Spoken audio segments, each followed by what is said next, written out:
I think I forgot to share this out. Hang on, share this out.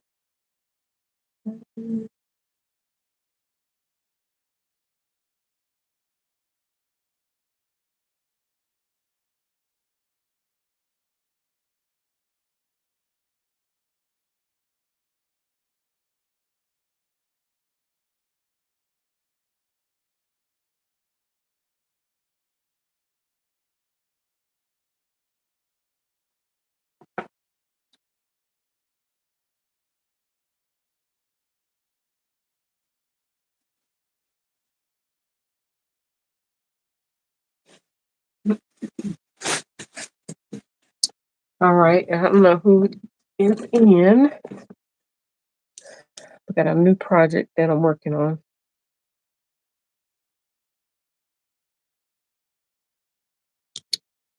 All right.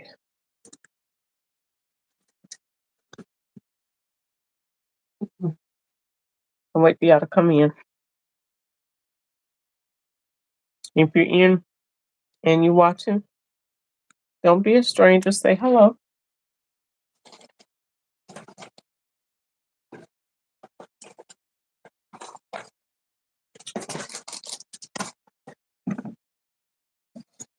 Hey, Curry, how art thou? Look, I was getting ready to sing that. I was getting ready to sing that song by Rockwell. I always feel like somebody's watching me. Who's watching? All right.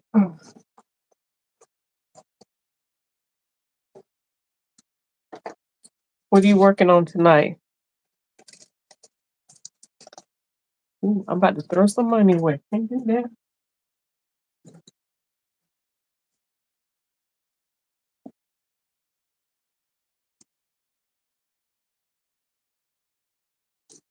I'm working on this.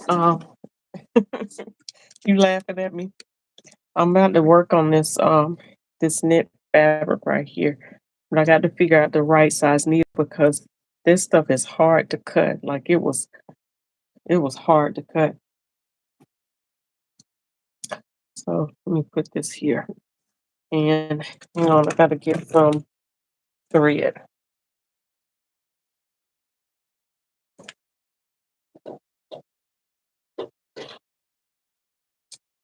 I guess I'm gonna use this light thread since the inside is light. That's what I'm gonna do. Hey, Miss Sonia, thank you for meeting me over here on this side. Yeah, I didn't mean to drop some heavy weight on y'all tonight, but I just needed to get that off my chest. So I appreciate y'all listening.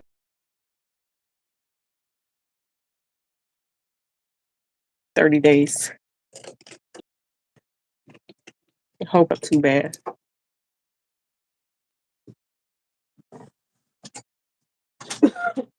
Excuse me. All right, so question, Miss Erica and hey Fan Walker, how art thou? I don't recall you being here before, but welcome to my channel. Welcome to my YouTube channel. My name is Alethea. For those of you that are new, right now it looks like about 22 of y'all on here. So thank you so much for joining. Don't forget to hit that like button. And just as I said, that 7 hopped off. That's always so funny to me. Erica says, I'm running back and forth looking for you after you clearly said YouTube. This is it's a reduced screen. So you can spread your screen out. The way I have it, I usually film in the vertical. I said I'm gonna try it in the horizontal again to see how it does. But because because I'm filming from my phone, I film in the vertical, and you can always spread your screen out if that makes sense. Hey, Fan Walker, tell me where you watching from. It's all good. We need each other. I know. I know. I appreciate y'all letting me come in and talk. Now, y'all know sometimes I've come in there and like, let me talk to y'all. It's been some stuff that's going on. I had to nip it in the bud. But But that's the one thing I love about the So Much Talent group, that there is pretty much drama free. Like there's no drama at all that I'm aware of. Like I pretty much we pretty much keep a cap on everything, so it's good. Um Curry says I'm restoring on a Raggedy Ann and Andy, a lady's grandmother made for her 40 years ago. Oh, they need a little surgery. My sister just recently did that for my mother.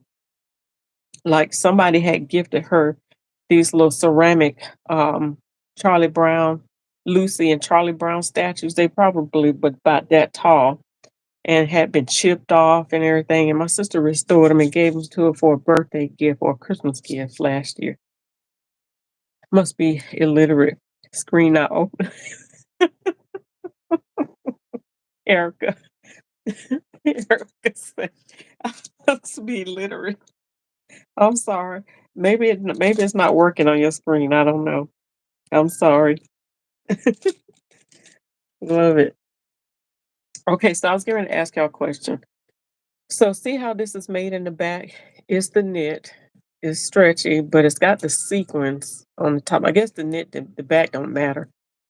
But I don't have a microtex, or do I? Did I buy a microtex needle? And back here is where all my hooking eyes, some of my hooking eyes. Okay, so this is a universal ballpoint. I don't need a ballpoint for this, right? I know it's stretchy, but because the sequence, I need a piercing. I need the microtex or either I need the regular, right? But I'm working from my. I don't have a microtex for my Juki. What am I thinking? I have a size 18 for. Let's see. That's a jeans and denim needle. It's a universal size 10 for a regular machine. So I have a size 18, which I think is going to be too heavy.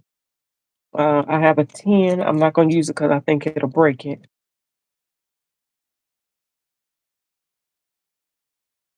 A 12.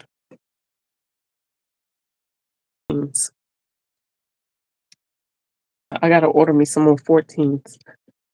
So I believe it's going to be between the 16 and the 12s.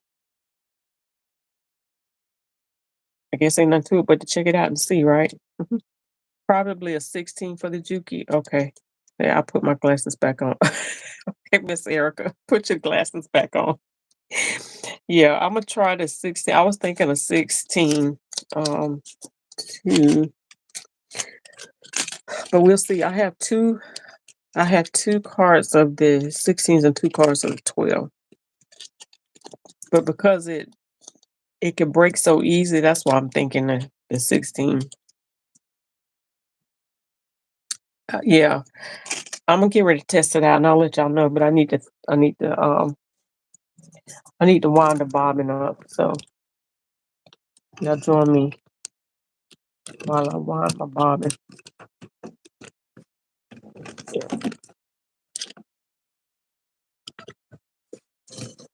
Y'all see my little mannequin? I had a third one, but my granddaughter did something or either fell and it knocked the magnet out of one of them, and I don't know what happened to it.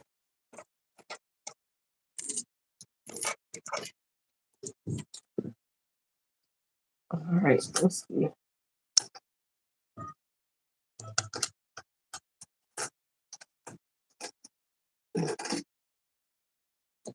All right, I think this is the right.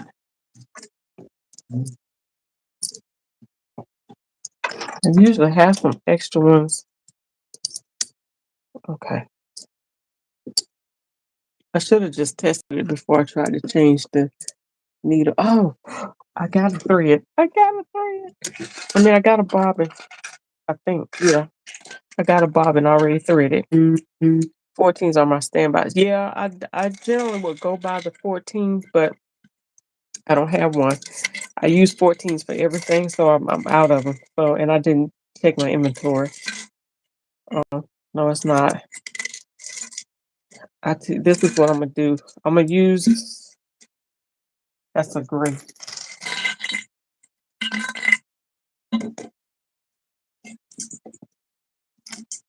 This is how I end up getting that wads of thread, like I told you. So I'm gonna have enough one day to make me a threaded jacket, and it's gonna be my unconventional stuff. All right, so no, I thought I had a purple one in there too, but I don't. I'm gonna use that until I wind one up. Yeah.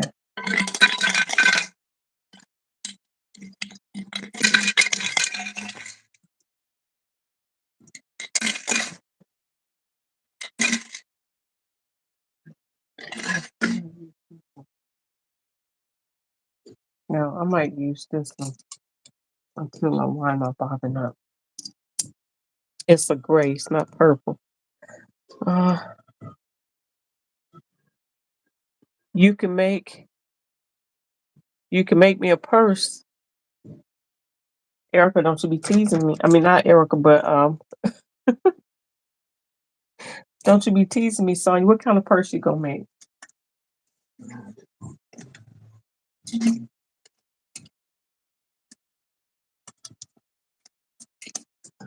Okay. I need another. You know what? I can't want another bobbin yet because I think this is the only color of the purple that I have. Let me see. Yeah, I didn't want to do it, but I'm gonna have to wind with my thread. Oh, okay. Look, I did one years and years ago. Remember when 9/11 happened? I made a little bucket. It was like a little bucket bag. It was a little miniature one, supposed to be like a dinner bag. Like we got clutches now, and it was made kind of like the kufi, the little cozy cup holders. It was round, and I made it threaded, and it had red, white, and blue. And I threaded some metallic threads through it, but I never finished it. Like I get these great ideas, and then I freeze on them, and I don't finish them through. But I wish I had. But do you have some that you've already made? I bet you would make a really cute one.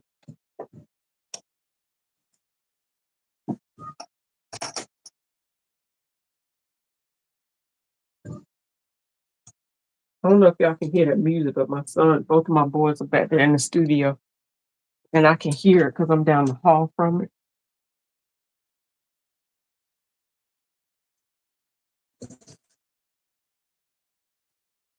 All right, so now ooh, I gotta unwind the bobbin. Don't y'all hate that? Does anybody else keep extra bobbins, unwound bobbin?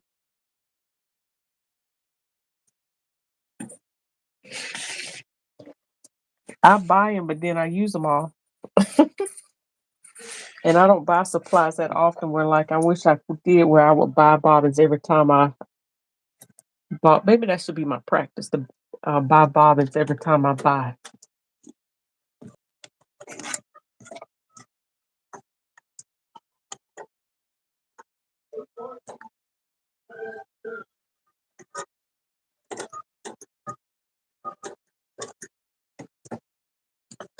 Okay. Ooh, that scared me. You say no, I need to put that on the list to save my thread and make fabric with it. Okay, yeah. So I save like when I end up unwinding bobbins like this, I'll do it. Sometimes when I take inventory of my bobbins and realize that I've got thread on there that I know I'm not going to use the color, I'll go ahead and unwind it.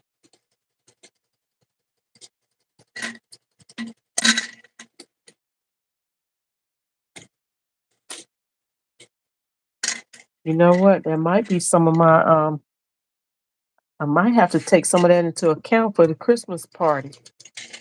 Maybe I can make me a cute thread ball ornament, kind of like a cat, like the cat wound the bobbin, wound the yarn. Hmm, something to think about.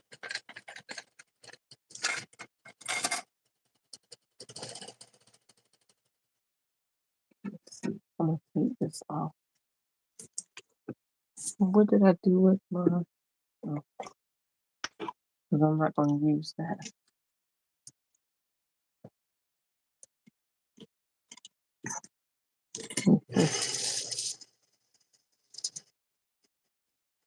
Yeah, this is a. I don't know where I got this from. I think somebody either gave it to me for a gift, but it's just a what's it called, water bottle, whatnot.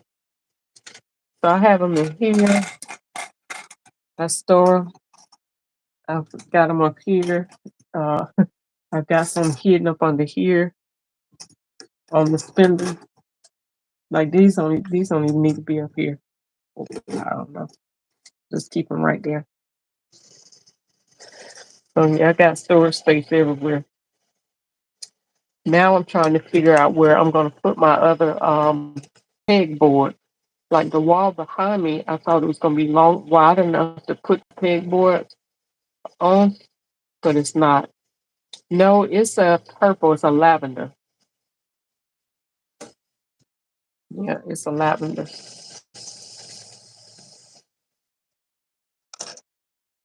Um, I don't know if you can see it. That's it. The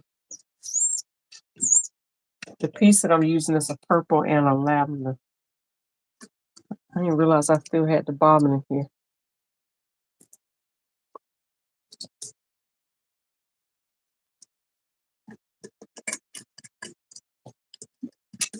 I got to remember to change my needle.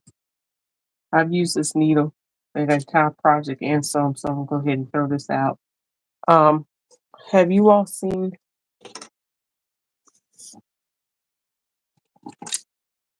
Have you all seen this? Now, yeah, it might be a little junky under there, so don't say nothing. What goes on my YouTube page stays on my YouTube page. Okay, hang on.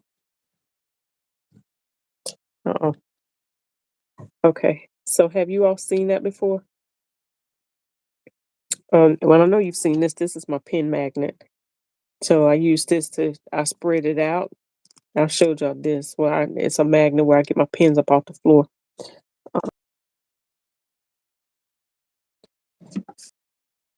This right here is a container to hold my blades in. Like I put dispose of my razor blades inside here. So I don't use it that often. I mean, it's gonna take a long time to fill that up.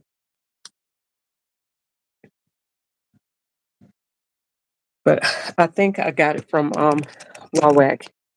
You like fishing tackle boxes for storage? Smaller fishing hook boxes are great for bobbins and press and feed. Yeah. Miss Erica, I got so many of them little boxes. I need to find one place. Like I got the plastic shoe boxes. I've got the little stackable bins that has the little mini compartments in it.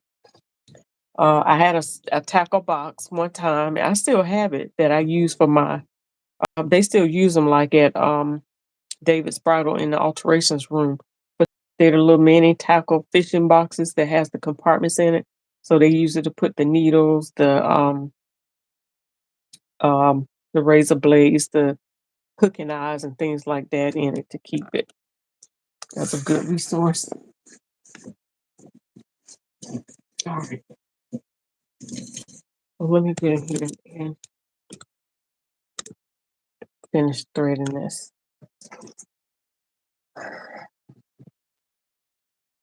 always have to remember to thread this from left to right. I mean, from side to side, left to right. The front side of the needle is facing the left.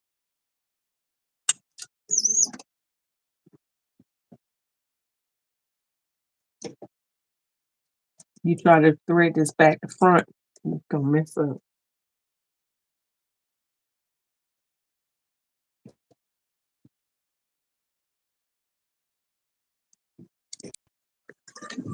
Okay.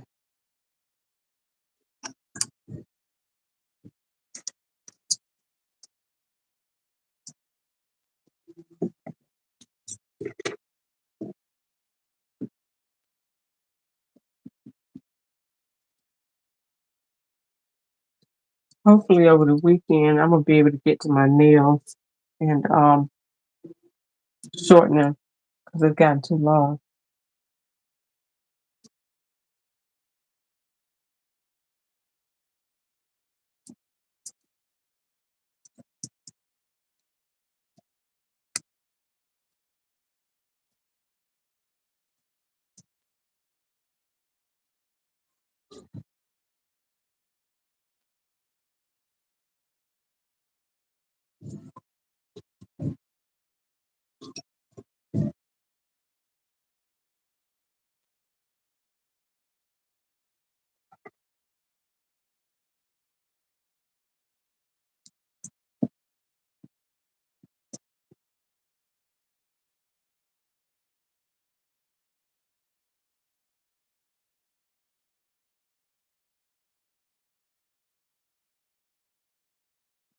All right, this is the part that always get me. Always, sometimes I have to cut my thread at an angle in order to be able to stick it inside the eye of the needle like a knife, like a sharp edge point. All right. So I have this foot that I use sometimes and use it as a guard because it has a little arm on it. So it's a safeguard to keep your fingers from getting chomped on. But the most time, because I'm so used to using this machine now, I just use the regular one without the guard on it. Doesn't have a guard. You said all boxes. That's a magnet that mechanics use. It is. You talking about my? Yeah, it is. I got it out of Harbor Freight, but it's good for picking up these pins and stuff off the off the floor. Yeah, but I keep that handy. Erica says, boxes are all sectioned off with dividers. I have 20 Juki industrial bobbins to my name and 10 are empty. Okay. I empty my Juki bobbins in the needle position. You empty your Juki bobbins in the needle position for basting, making buttonholes on my Bernina, or again in the needle position on my serger. Okay, I'm not sure what that means, Miss Erica. In the needle position, you empty your bobbin in the needle position. I guess that depends on what kind of juki you have.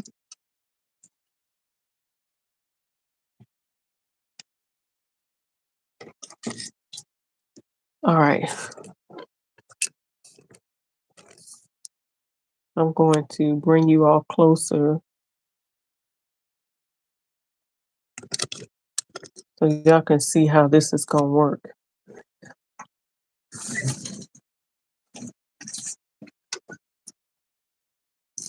Cause look, the way these sequins are, you gotta lay them flat down in order for them to work. Because of the way they're sewn, they move. They kind of brush up in different directions. So I have to make sure that they're laying flat when I get ready to sew.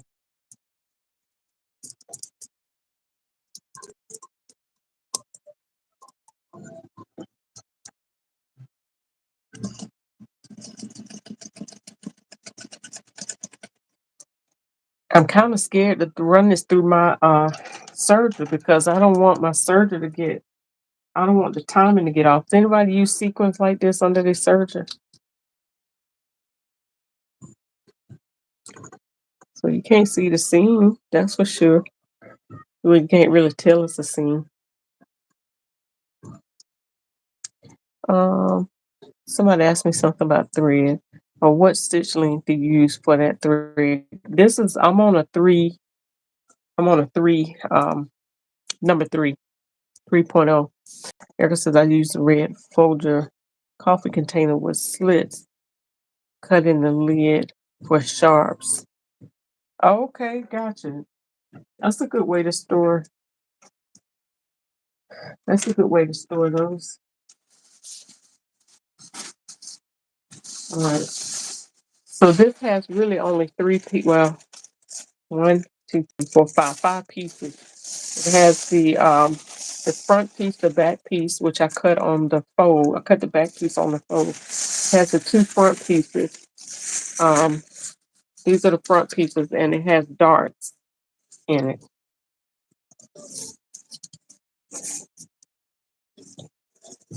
So, oh no, that's the back piece. I'm sorry, because that was cut on the fold. It had a seam down the back, but I eliminated the seam.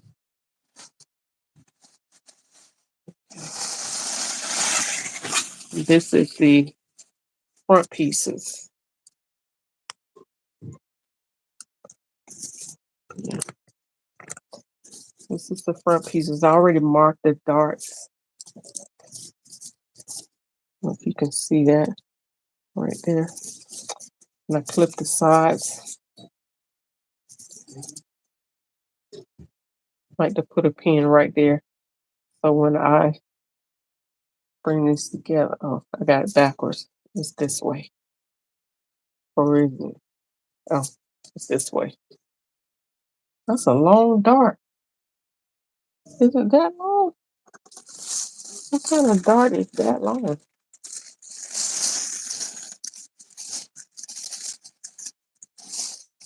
Yeah, that's a long dart. It seems like it almost goes to the whole piece, over the whole piece of the fabric. But that's the side seam. However, this piece, there's a band that attaches to this. But what I did was I you remember how I did the other pattern where I combined the fabric where I did the dart manipulation? Well, I did the same thing with this one. Um, Instead of drawing the seam lines in it, I actually pinned it, pinned the facing, the adjoining piece, because there's a separate band that you can stitch on. It looks like a separate band, but I didn't want it to have a seam down the band piece. So I joined those two pieces together and made it one. So you see where this stops. This is the extra fabric. Hang on.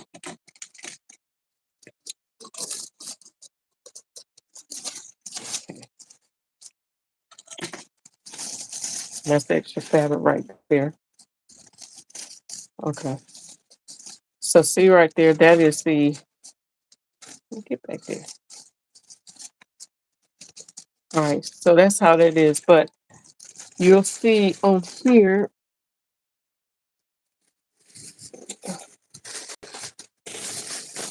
this is the extra piece right here. So what I did was join these two pieces together.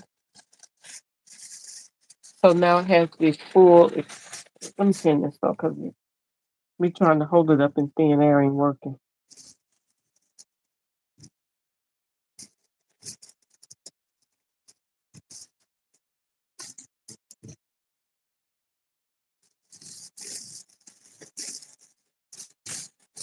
Okay, there we go.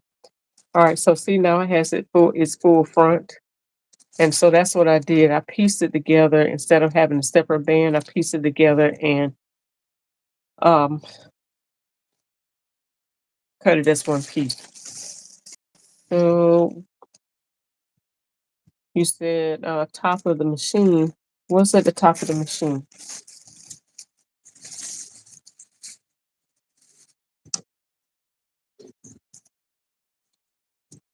All right, so let's go ahead and I did cut my dart side. So now the dart has that little point right there. So I know where my dart legs are. So now I got to turn this around this way. What's at the top of the machine, Erica? Miss Erica.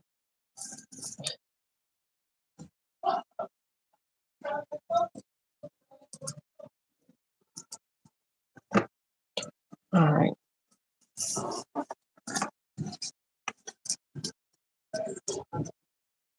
Making sure that those sequins are flat up under there because they keep sticking up. This fabric I found on the um, what's that? The clearance table at Joann's or whatever they call that section of fabric that they mark down. They so-called mark down. There's no real markdowns at Joann's, not that section. All right, so now that I have that, I know where it needs to stop.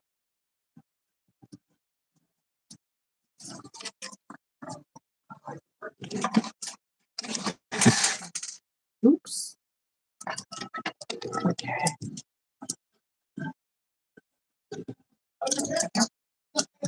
So I'm marking the dark one.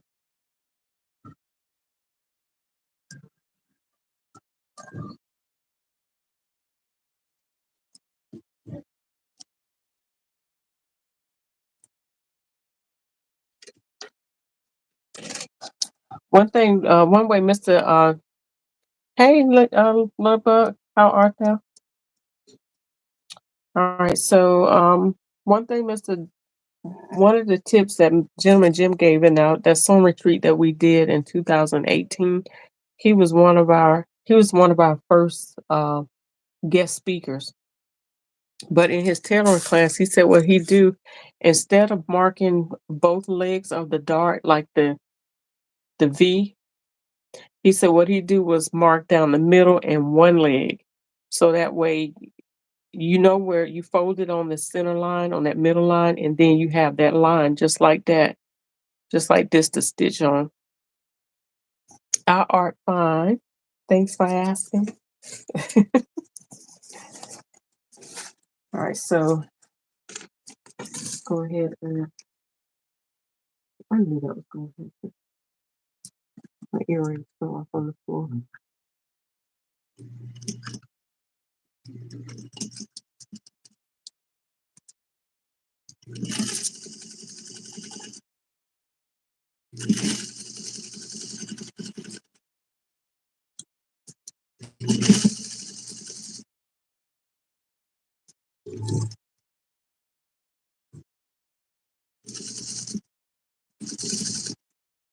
Okay, so the sequins are causing the fabric to spread.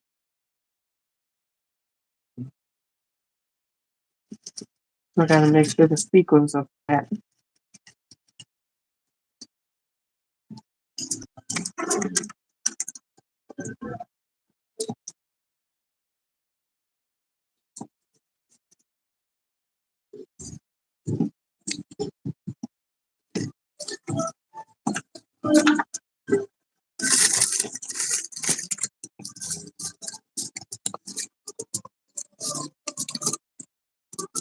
The dart in there.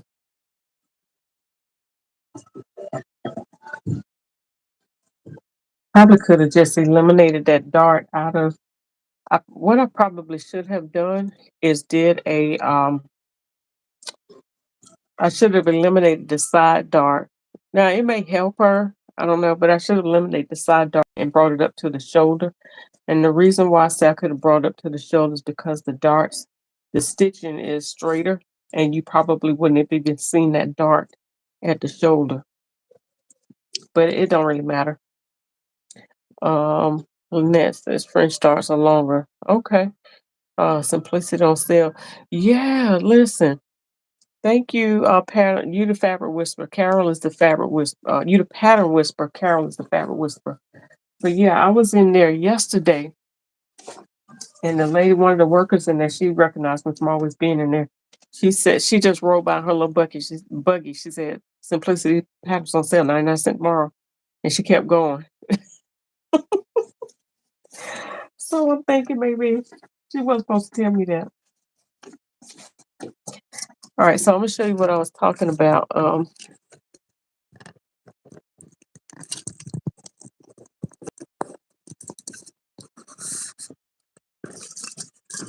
See if y'all can see this. Okay. All right, so Where's the darts? Okay, so here's the dart right there.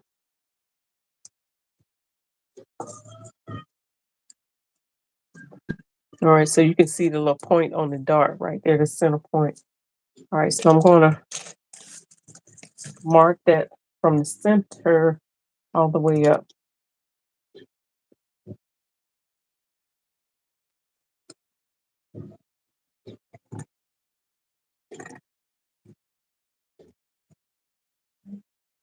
And then I'm going to mark this one side of the dart.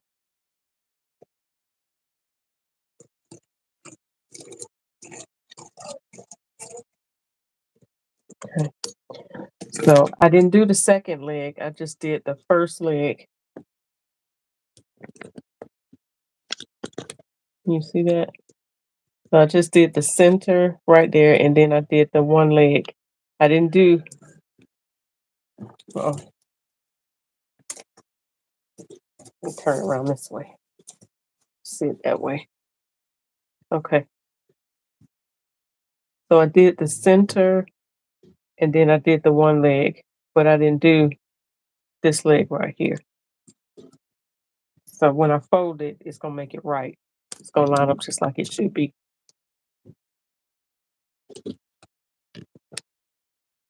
Needle position, top of machine. You run the bobbin like a spool of thread. Erica, you be talking in riddles. What?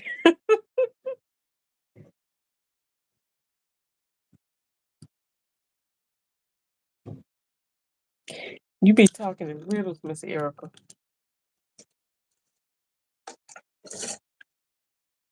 All right. So let me go ahead. I'm gonna pin this here. I like to pin that. That's right down the center. All right, I'm gonna fold this on the middle section. I mean down that middle line that I created.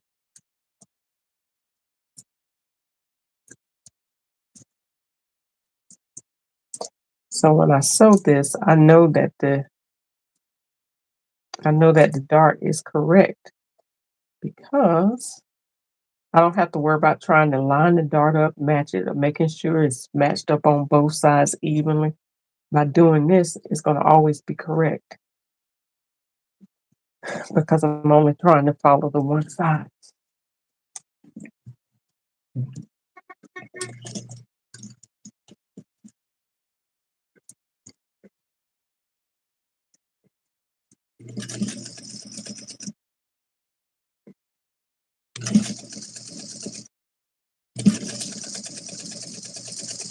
And I'm not stretching my fabric as I go. I don't want to stretch it out of shape.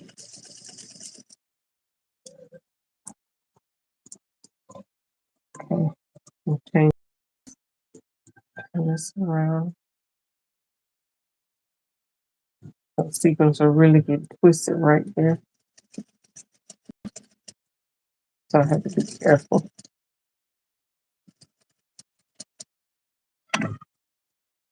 I usually don't like the back stitch at the tip end of the dart, but I like to run my thread back down into the dart.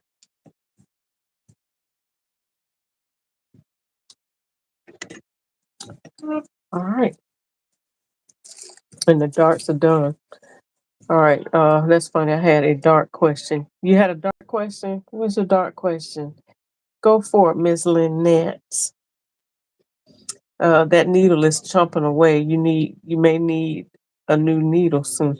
I just changed my needle, Miss Erica. That's what you just saw me change my new needle. I just threw it. That's why I was showing my little thing down at the bottom. It's a brand new needle. Just changed it.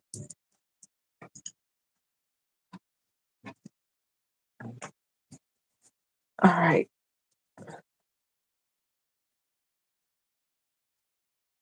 So I'm gonna go ahead and make sure that the sequins are pressed in the right direction. as I lay them flat, and then I'm gonna give this a good steam. All right, and then I'm gonna go ahead and I'm gonna stitch this from the underside because I wanna stay stitch this. I don't want this to stretch out of shape. So I'm gonna go ahead and stitch this on a 1/2 inch seam allowance. Okay, so it's not feeding. Oh wait, there it is. It's causing that to pucker. Not pucker, but gather. I'll go ahead and pull that. I don't want it to gather and I don't want it to stretch either. The whole goal is to keep it from stretching.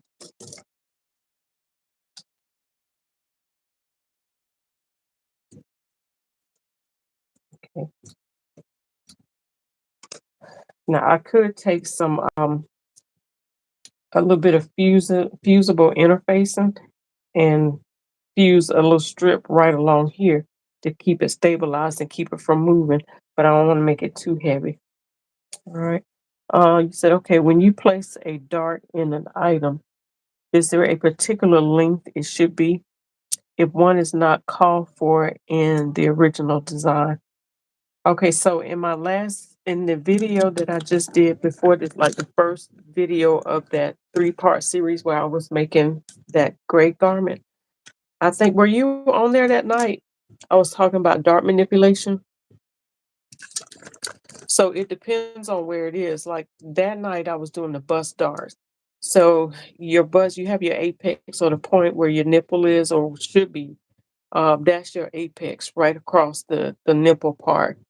So if you're doing a dart, you generally, this is what I was taught in old school, is that you never want your dart to come to the point of where your nipple is. Like you at least like an inch away from the apex. Because what that dart is supposed to be doing is creating like a cup, creating space for your bust to fall in. So, but I've seen in some garments, even some high-end garments, where that dart goes all the way up to the bust. I've even seen it like vintage stuff. But if it's like a side dart, the same thing. I try to keep the dart about an inch away from the bust dart, 1/2 inch to an inch away. I mean, from the apex, because it generally, just like you see my shirt forming around my bust, that dart is supposed to stop about right there. Really somewhere the tip end, the point, and Erica, correct me if I'm wrong. Um, the tip end, it should help create a cup. That makes sense. And the same thing with your shoulder dart. Your shoulder dart, right there where there's usually a placement mark on your sleeve, there's usually a small dot, and then there's the armhole front or the back. Well, right there, your dart shouldn't come past that. Like right where your clavicle is, your dart shouldn't really come past that unless you're doing a princess seam where it comes all the way down. It don't really matter. But it's odd. It looks weird when you have a dart that's the point stops right at your nipple because then the eyes go right there, right? And then you got this little bubble right there where your nipple is, drawing attention. Yeah, check that out. And then on your hips, your dart shouldn't come past your it should stop right at the top of where your like right at your hip, right above your hip. Pay attention to like your pants, like if you ready-made pants or skirts, like your darts, they stop and start at a certain place. Usually your darts are where like your princess seams would be, like this is the center right here. And so your darts are usually like in between your shoulder and your shoulder, your neck, the base of your neck and your shoulder. So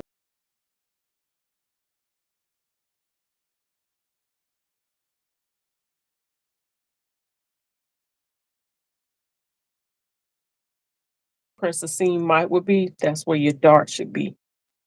Now sometimes some garments have like two sets of darts, or two sets of seams. But it's your preference if you do it yourself.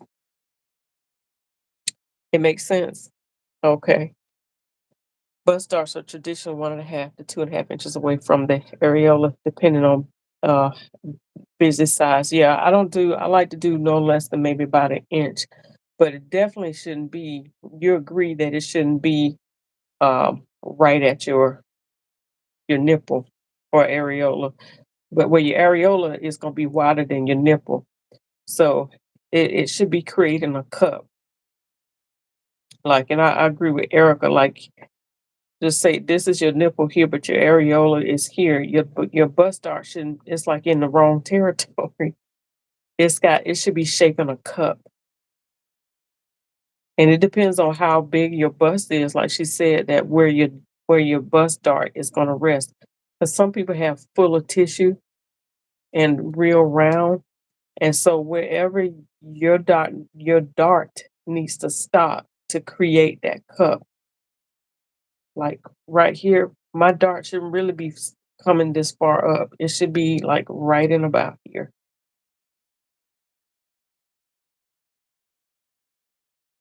It should it should stop right in about here.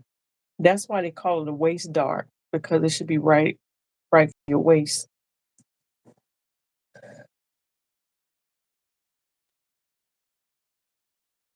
Oh, it's not breaking sequence. It's not breaking sequence at all. Yeah, they're not breaking it at all. Hey, did I say hey earlier, Jacqueline? Or I say hey to you on the other side? But yeah, no, it's not breaking sequence. You hear the sequence crunching. Like when I say crunching, like they're flip flopping. If that makes sense. Like they're stiff, so they're bending, but they're not breaking.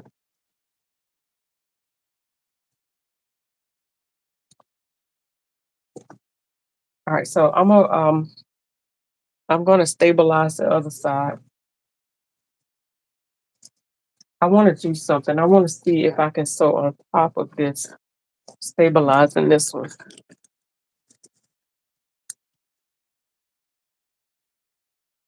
Let me see.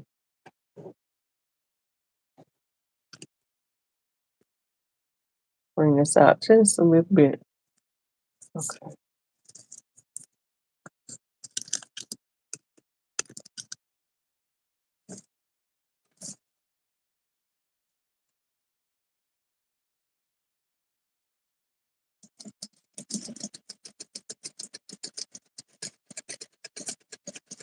Oh, it did better on the top, and it didn't stretch or pull or gather. So you see, it's not breaking them.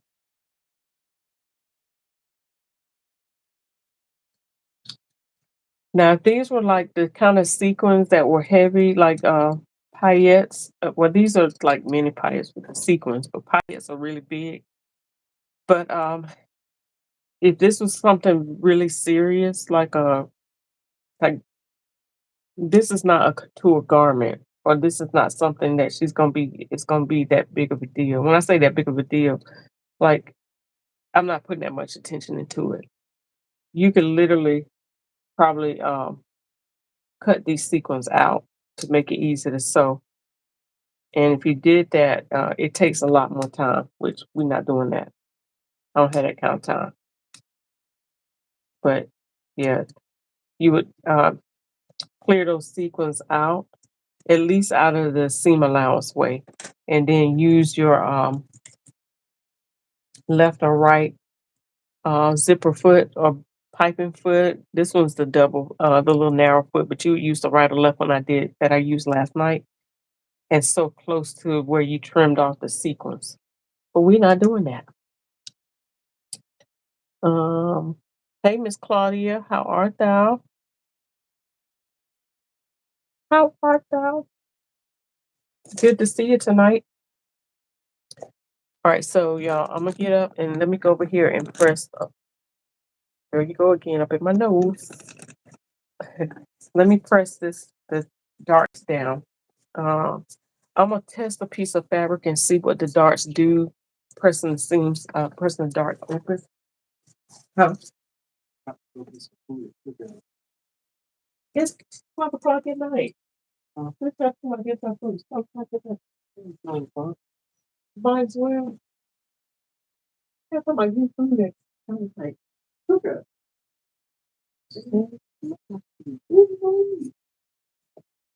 Milkshake. Milkshake.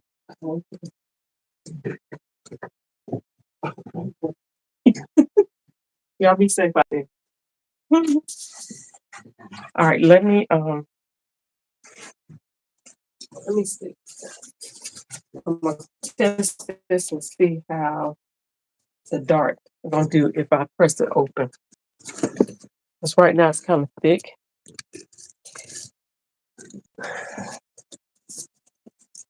Um, so see how that's what you hear. Yeah, you hear the sequence flip flopping to one side. Oh, y'all, I'm about to lose y'all. Hang on.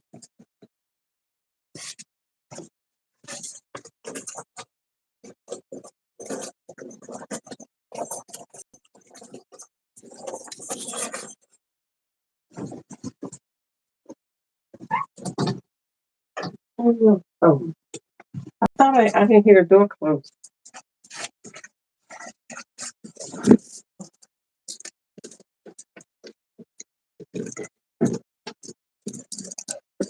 Ooh, I'm about to lose y'all. Whew. Ooh, I had 2%. Let me see. I hope that's gone. Last time I did that and it still died. Y'all hanging in there? Oh, it's still going to 1%. No, no. If it dies, I'm gonna come back in later. Okay, y'all follow me. It's gone down to 1%. Oh, it's supposed to be going up. All right. If it dies out, I'm coming back in. All right. All right. Let me get this darts on.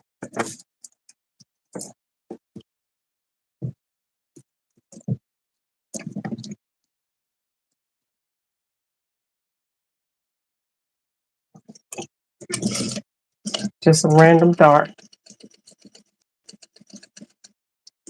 Gotta make sure the sequins are flat.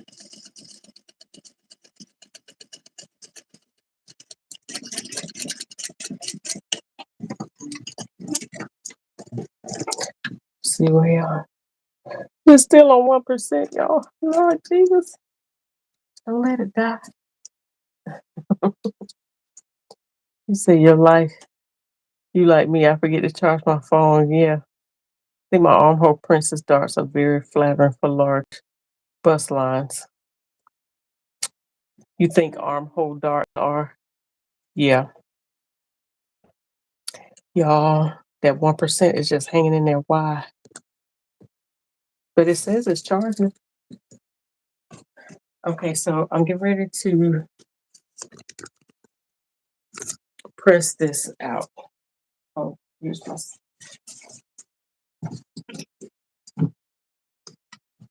I'm watching y'all see if y'all still hanging in there. All right, so I'm gonna open my dart up.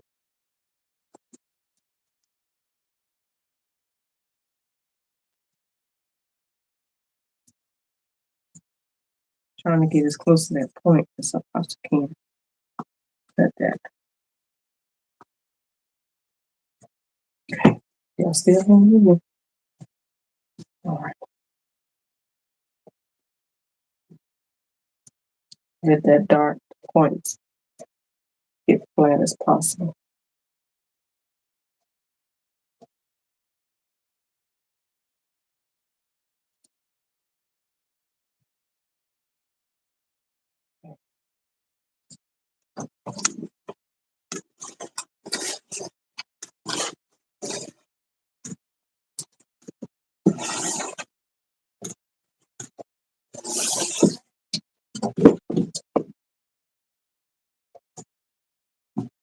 Okay.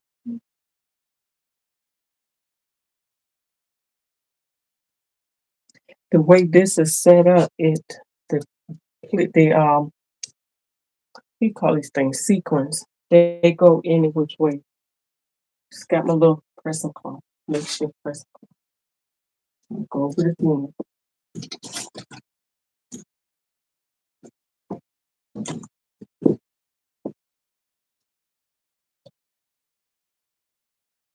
Okay, so I'm gonna open up the flap because it works. Okay,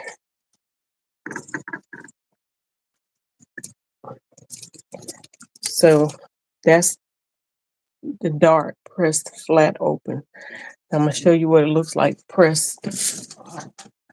Let me see. Is that one? Ooh, it's back up to 2%. Okay. All right, so I'm gonna stitch another dart, but I'm gonna leave it. Um, I'm not gonna open it so you can see the difference in how it lays.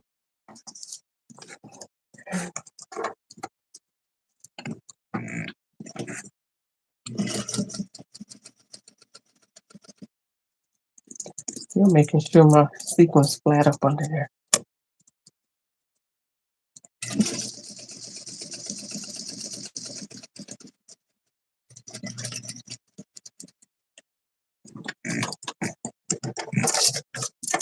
Most people recommend that you tie the darts off the tail end of the threads off at the end of the dart, but I just like to sew back into mine. Okay. All right, so now I'm going to stitch this dart to one side. I mean, press it to one side.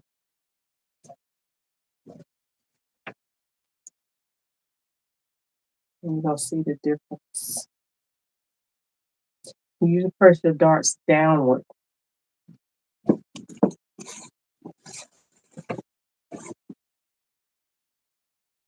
And make sure that point is smooth. You don't want no pucker.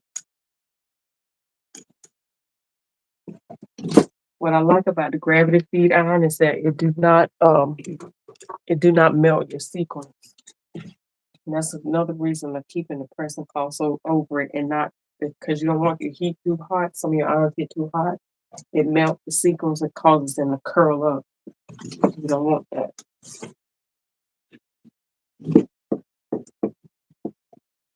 This helps flatten it as much as it possibly can. Still not bad, but I like the open one.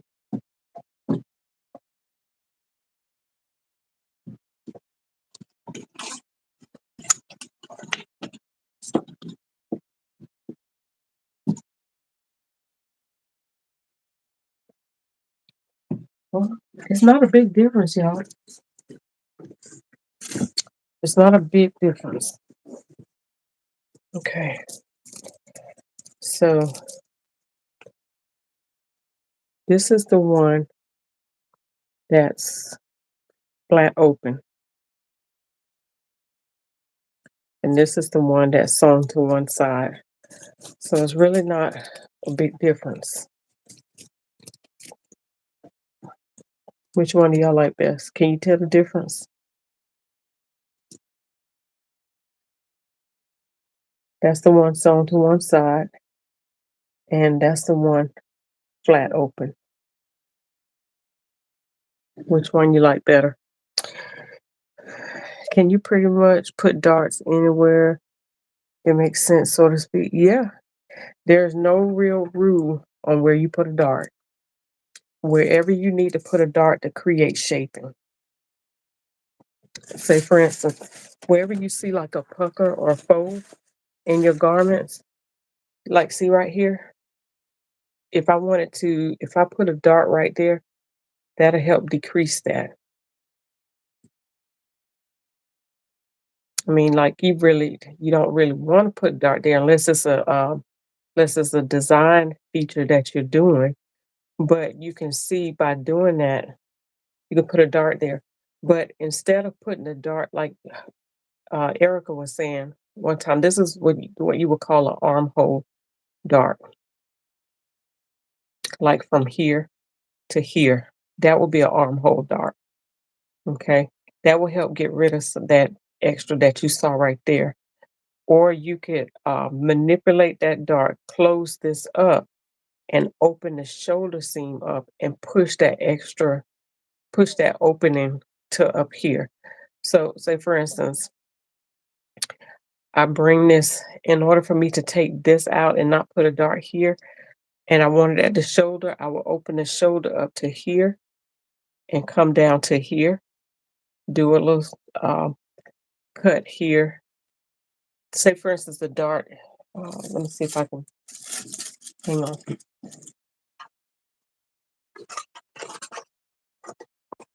Okay, I'm gonna do this on me. Okay. Say, for instance, that's the point right there, right? So, if I want to take this excess out right here, and I want it to come right here, I will cut. I will cut me a line from here to right before I get to that dot, and then I will cut a line to the dot from that point, not cutting through that dart. Because what happens is when I do that, I open, yeah, I close like there's that space right in there.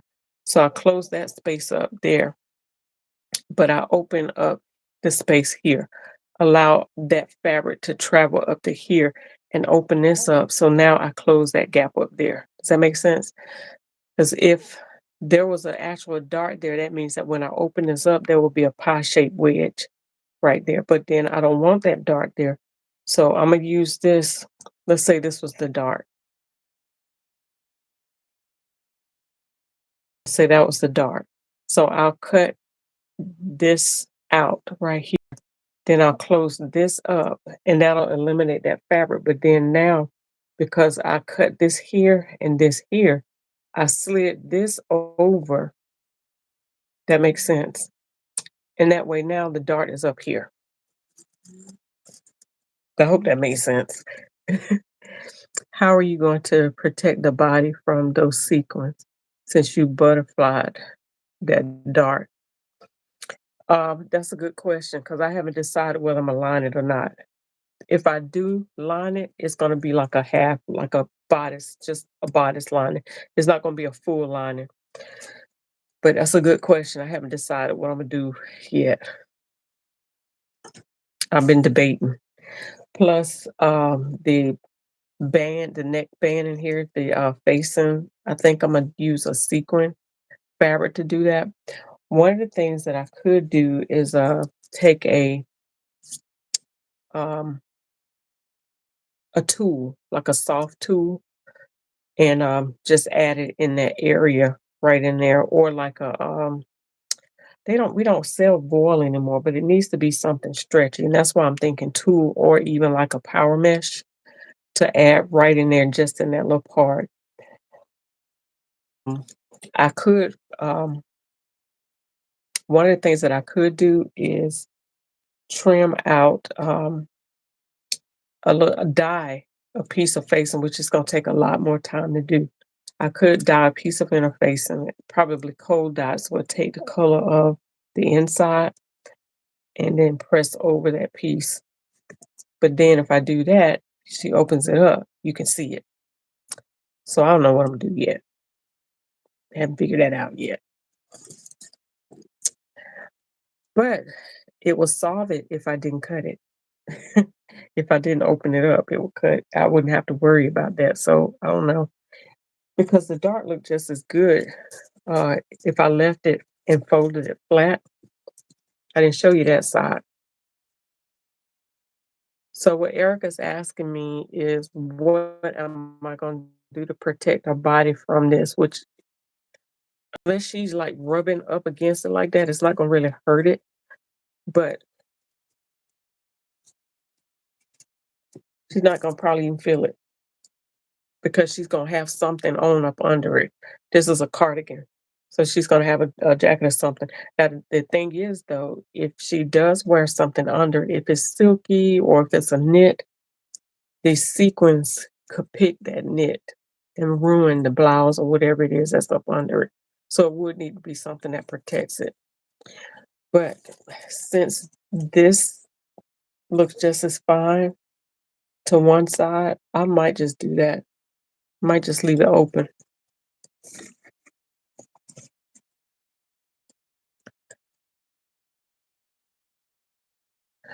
Oh, I didn't know maybe that's where I get that from. I don't know because I used to watch I learned a lot from Nancy Zima.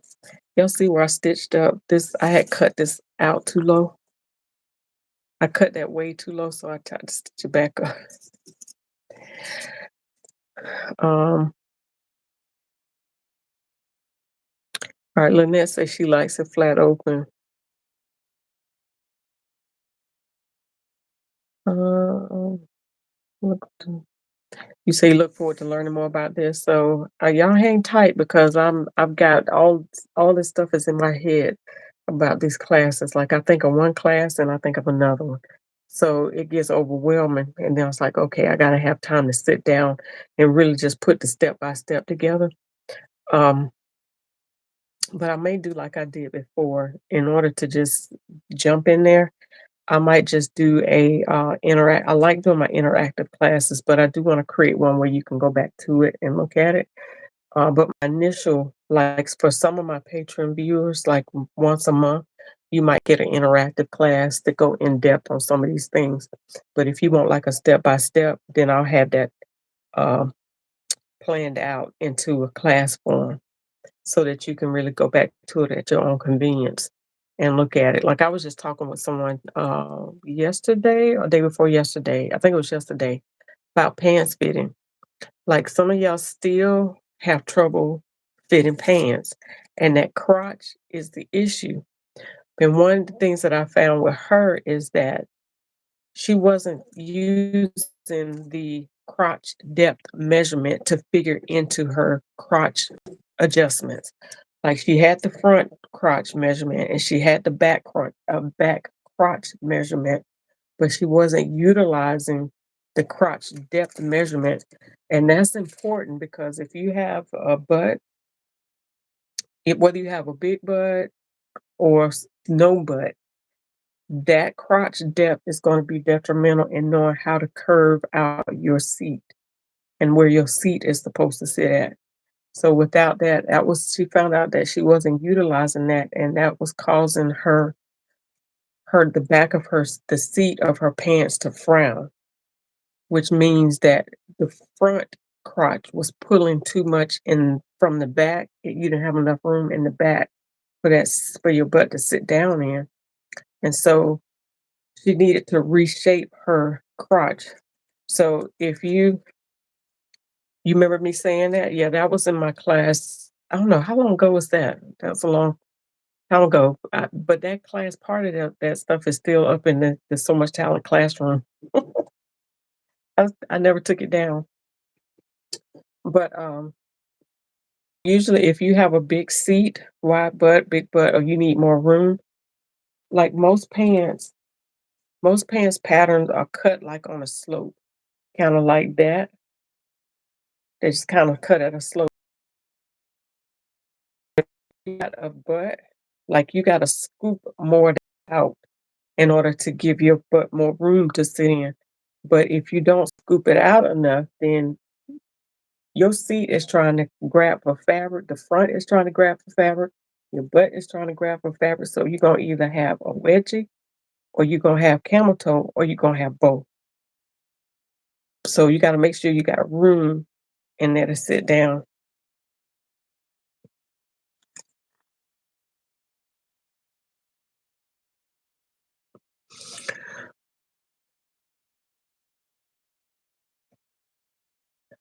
Um, let's see, Nancy Zima so back. Okay.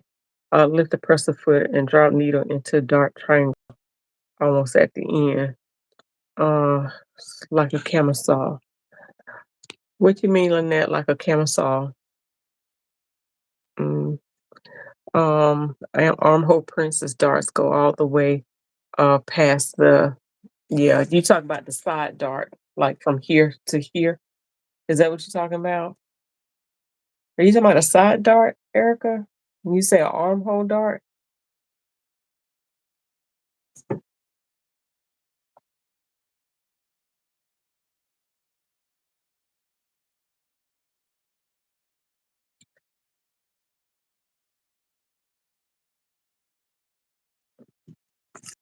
Okay. Um, let's see, Erica says stretch tricot. That's what I'm thinking. That stretch tricot. That's what I'm thinking of, Erica. Stretch tricot. When I say stretch tool or the tool and the power mesh, it's the stretch tricot that I'm thinking of. The front bodice lining only would be lightweight and comfortable. That's what I'm thinking of, the stretch tricot. Thank you. I couldn't get that name. Couldn't I saw it in my head. I think about was tool or power mesh. All right, to wear under the top. Yes, a camisole would be good. I'm not sure how she's gonna wear it, but we're making her a cardigan, this duster, and pencil skirt out of the same fabric. Okay, yeah. So, but I know that with the sequins, if I leave it bare like that, like Erica was asking me, if I do, some people's skin is sensitive. Like in some of the gowns, if you ever go into a store, you'll see like they started, and somebody did this, somebody in their mind thought to do this, but they would take and do a wedge shaped piece of the tricot knit or tulle. In this case, it was tulle on theirs, and put it up under the arm because some of the dresses like this have sequins and it rubs under the arm. So they decided that they would take a piece of sequin and the same color of the fabric, cut a wedge shaped piece or enough piece to cover that side and stitch it on top of the sequin. They just stitched it on top. Like you could almost barely see it, but when I looked at it, I was like, oh my God, it almost looked like a design feature. But what it's intended to do is cover over the sequence so the arm wouldn't brush up against that. So, I mean, that's one way of doing it, and it kind of looks like a design aesthetic in a way.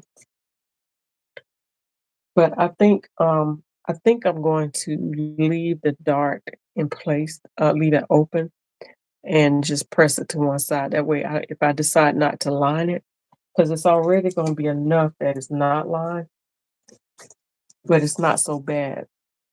Um, yeah, it's not so bad up under there. So let me go ahead and press this on one side.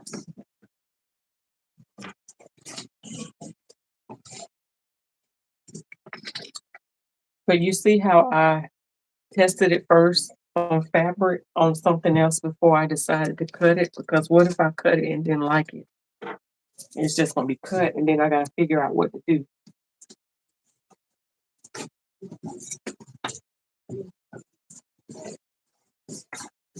So, like I say, you always press your darts downward. So don't ever press them up towards the bust, but you press them down towards the waist. So your waist darts, you always and your back darts, you always press towards the center.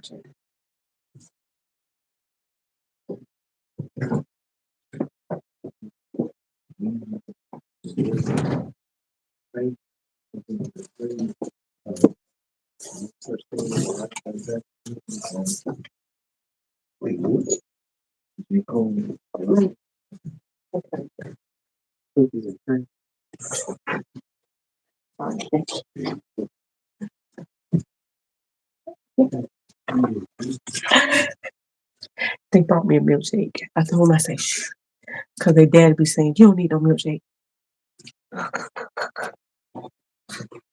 I'm gonna be up all night and drinking coffee. Don't tell nobody.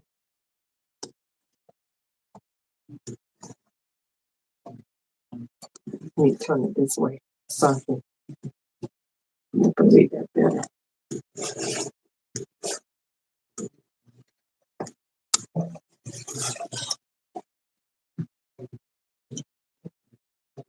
This really helps. This clapper, it really helps to press, give this a flat press so that it's not looking bulky.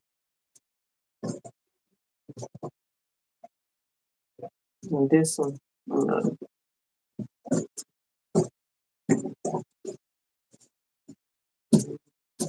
that one got a little bulky on it. Bulky, not bucky, bulky.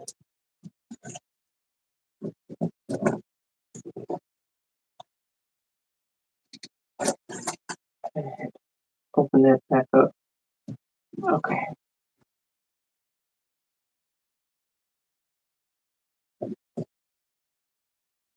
I like pressing on top of this because it holds heat.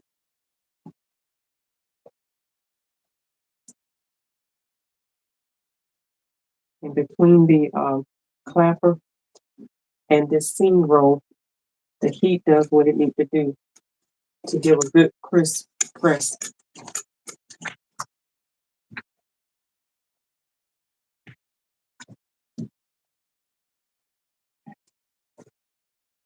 Yeah, it even looks neater. So yeah, I think I'll leave that dart to one side.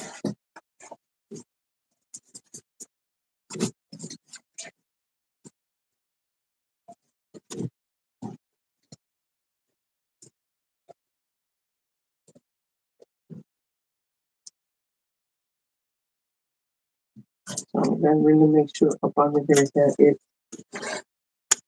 spreads out like it's supposed to. It's gonna flatten it out like it's supposed to. The seam is not gonna be flat.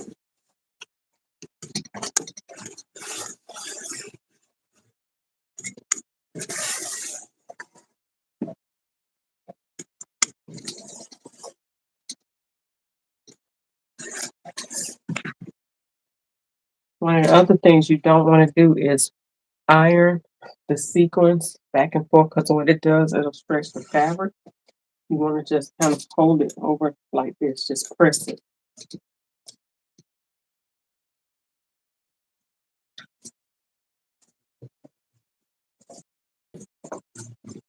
Less moving and manipulating the fabric, the better. You won't stretch it out of shape.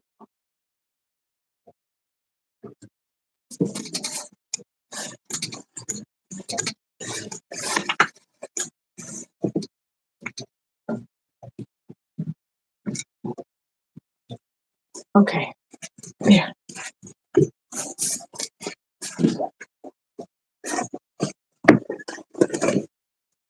okay.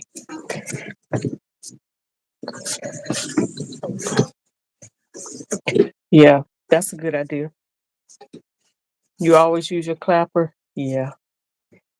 Thanks, Lean. I'm enjoying my shape for real. What Erica said, I can't sew all night like I used to because my feet get freezing cold due to poor circulation. Look, that's why I have on some thick footy sometimes. You ever made those pepper sock? What is it? Green pepper socks that they the green pepper footies that Mina Lolita shared this pattern. And so y'all, that's another Christmas gift idea. We should just instead of having just the sock the Chris well, I was gonna say instead of having like the Christmas ornament, we should just have a Christmas party where we just make Christmas gifts. But maybe we can do that all through the month of December. Just make some gifts. But Carmen just did she did the cutest little booties. And I don't remember what pattern she used. I think she said it was an out of print pattern, but it even had the little edging around it. Like she made it out of a really pretty plaid, and she had a like a cape or something, um, a hoodie type cape that she wore over it. I mean, wore made to match them. So I would love to know which pattern she used because they were really cute. And it had the little foot grip at the bottom where you don't the slip grip where you don't slide.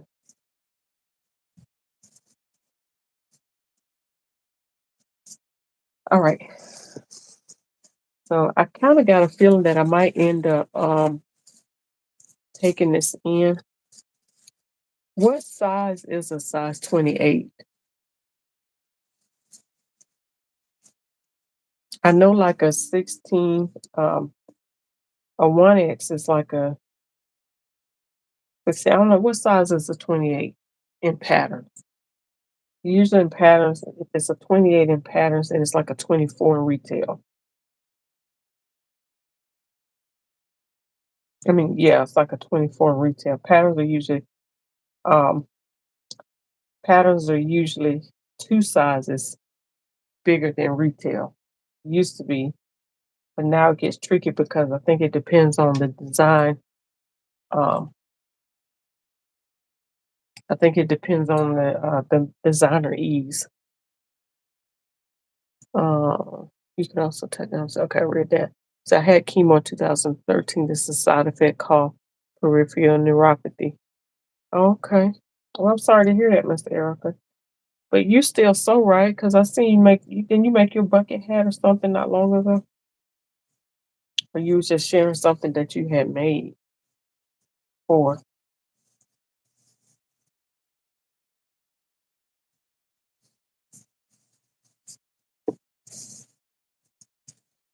Yeah, this is gonna be really pretty. She's coming over in the morning to try this on for size because I told her I didn't get her sizes. I call her my big sister. And so when she came over one day to pick up some alterations that I did, she was shopping my fabric stash. And she said, "Ooh, I like that fabric. Purple is her favorite color." So she just told me what she wanted. And I never got measurements. So when I got ready to pull this out and to cut this out, I was like, I'll get her measurements. So I had to go on her Facebook page to kind of look at her pictures to kind of guess at what her, what her measurements might be. So we'll see how this turns out. I forgot to stay stitch the back neckline.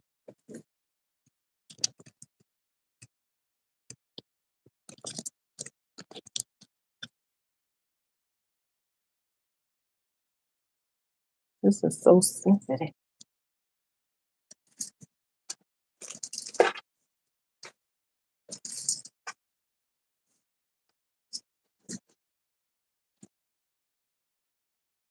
I'm using a 5/8 inch seam allowance.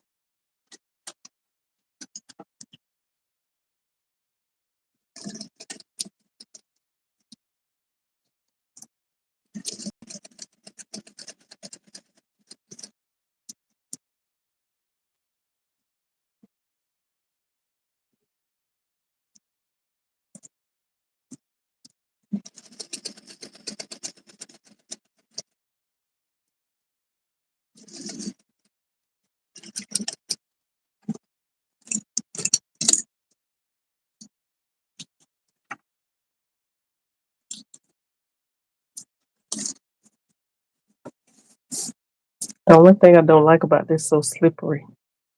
The bucket hat was the first thing that I had sewn since June. Okay.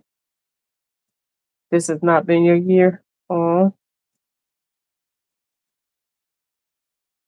well, we got to get you back in the sewing, Miss Erica. What do you like to sew? I got a feeling you fancy. You like to sew suits and stuff. I can see you sewing suits. You remind me of do you remember Linda Faye Lewis, Miss Erica? She was the sewing gourmet. She was one of my admins.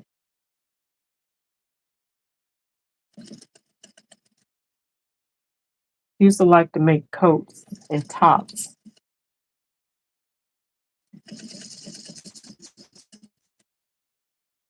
I don't know, for some reason I think of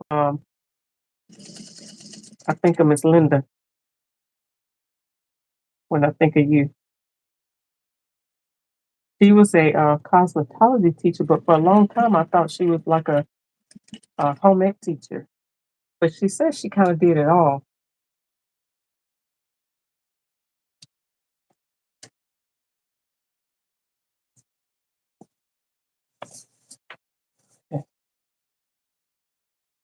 I'm still gonna go in, I'm gonna stay stitch that back neckline really quick because I don't want it to stretch out the shape. So, and I'm trying to decide what I'm gonna do for a facing. I think I might get some satin. Oh, I have some.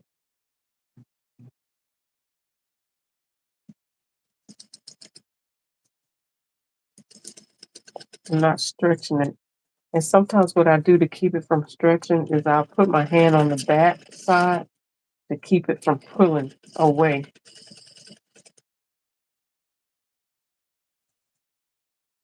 Keep it from stretching. I keep my hand here on this side and I put my hand in the back like this so that it won't stretch out.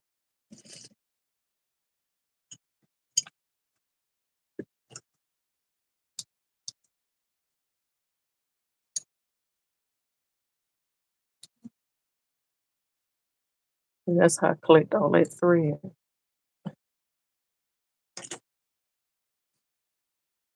And she was a sweetheart, Lynette. She was. Incidentally, I took the top stitching out of the band on the hat on Saturday because I want to add fusible fleece or foam to add more definition to the top stitching. Okay. Yeah, I then I will add 1/8 inch piping to match the brim between the band and the crown. Okay. Okay. Gotcha. All right, now this is the part I haven't decided what I'm gonna do with it. Should I? I'm gonna press it to one side too. So generally, the side you would generally press the um. Now here, what I could have done was added a stabilizer. I could go ahead and still add like a piece of like a small ribbon right in there, or I can do an interfacing. Um, to keep it from stretching out of shape like that. It's not too bad, but you don't really want it to stretch out because as it's wearing on the body, this fabric is heavy anyway. It'll start pulling, and you really want to stay in shape. You don't want the shoulders to start drooping. So, either one or two things. I don't want to bind it, and I don't have any seams grate. Seams grate would have been perfect for this to keep this from stretching. Plus, what I would have done with the seams grade, I might see if they have some tomorrow. They usually have it in different colors, but it might be something I have to order. But yeah, clear elastic would work too. Um, and if I did the seams grade, I would trim this down a little bit. I would stitch the seam grade here and then press it and then stitch it down. So it would cover the seams, but still look finished. I can do it like that with ribbon. I could use the clear elastic, but I'm thinking of covering this shoulder seam. I'll show you what I'm talking about. But this is the piece that I'm looking at is going to be too wide.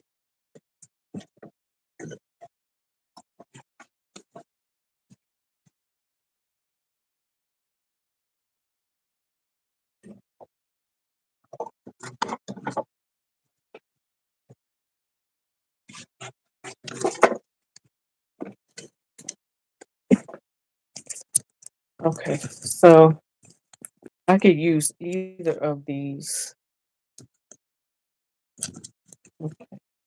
So I could use either of these, like the. Let's see. Let me pull this back over here and bring this back up. Okay.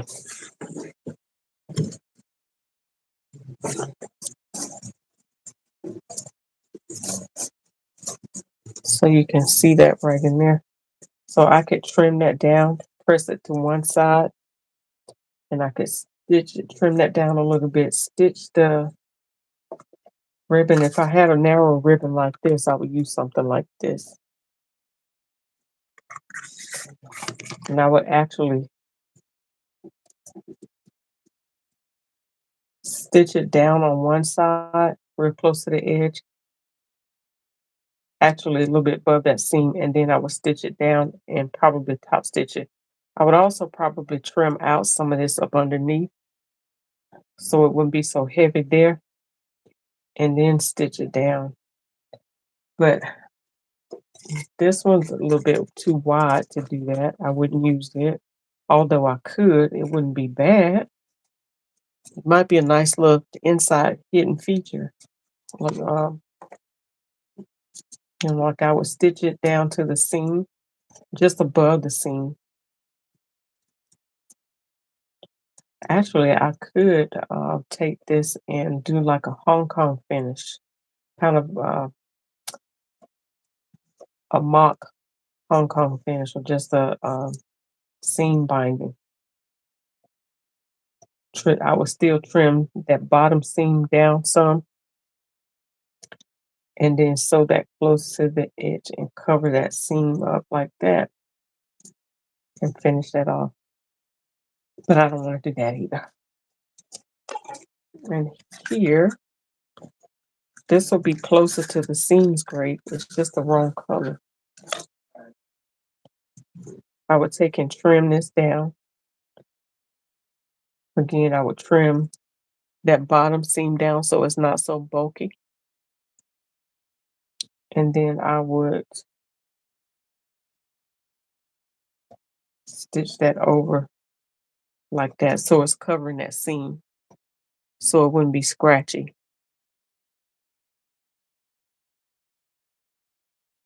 Yeah, that's one way to do it, Erica. To stabilize it, like you said, like they do the sweaters, because this is exactly how that would behave, like that sweater knit. It would just stretch and slouch. Although this is a little bit more stable, it's not as stretchy. Like it still has a little bit of tautness to it. Um, let's see. Let me go back up. Oh, okay. I like the idea of covering. Looks finished and serves a purpose, right? So forth. Look at the back shoulder seam of your sweaters. Yeah, you salvage the fashion fabric. Yeah, that's a good idea too.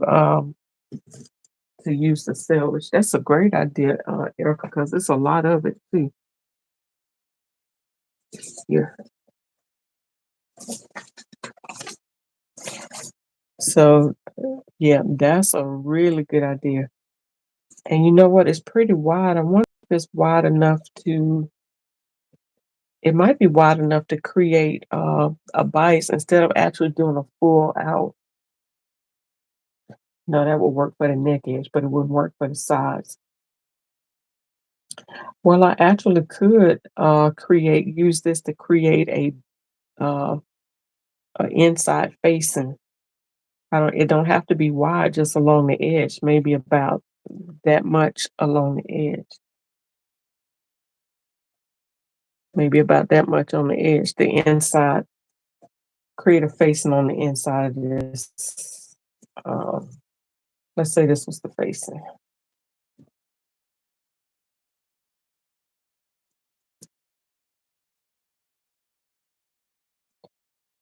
So, and then I could either hand stitch it or top stitch it.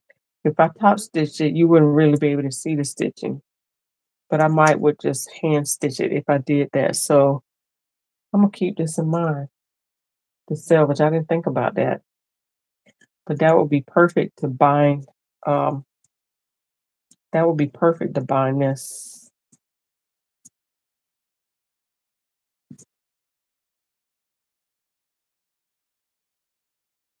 Yeah. And then it still look finished. Yeah, I'm gonna hold on to that idea. I didn't even think about that. I like that. But y'all see how I end up having everything at my sewing machine because I pull it down with all my ideas. So, all right. So whatever I need, what I'm gonna do, I need to think about doing it because I've gotta close up. I've gotta add the sleeve on, and it's gonna be stretchy. I thought I had did the stay stitch on the neckline over here.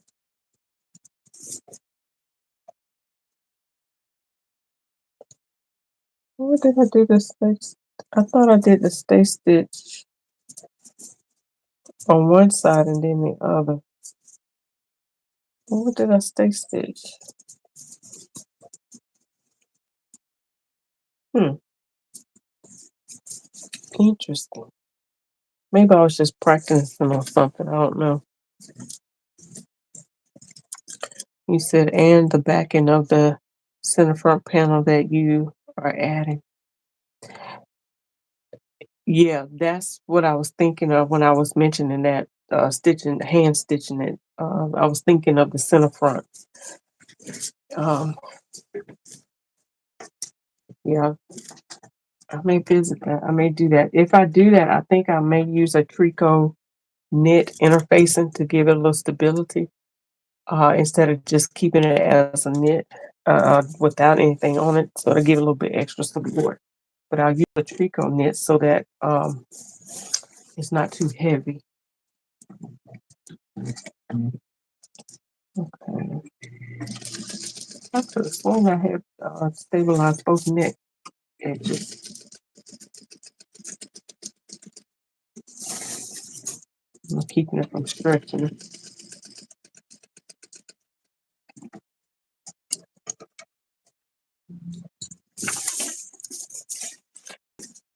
Definitely bind the edges of the sleeve with selvage.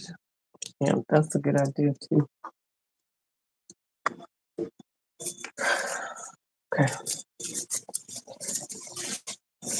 All right, y'all. So what I'm gonna do is I'm gonna wait on this because I'm gonna go ahead and sew up the sides. I usually try to sew the sleeves in first and then the sides, but because she's gonna come over and try it on, I'm gonna go ahead and I don't know. What do I want to do?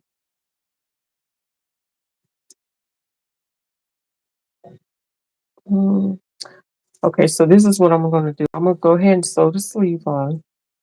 I'm not gonna bind it yet because I need to make sure if it's big enough, if whether I need to take it in or not.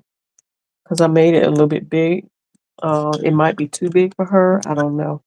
I'm just going by what I see on camera from her Facebook pages. So I'm not going to bind this yet until I know how it fits her. But I am going to go ahead and sew the sleeve on. And if I need to take it up, um,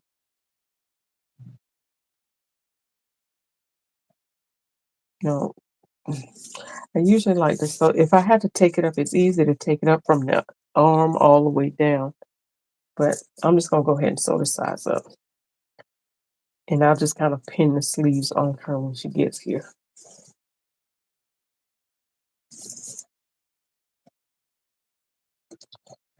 Oh, what did I do with my clips?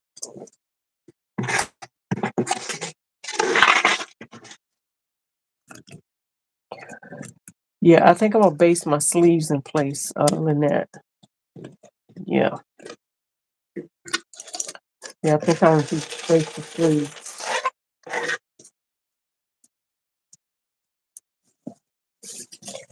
Now this is where it's gonna get tricky at because this is slinky and it'll stretch out.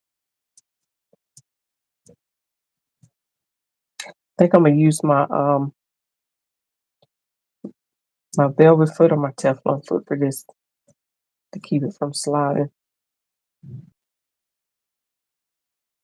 My walking foot, my velvet foot acts like a walking foot.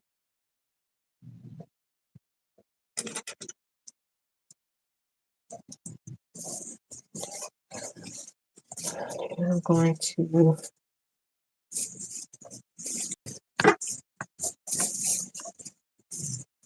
I'm pin this at the bottom.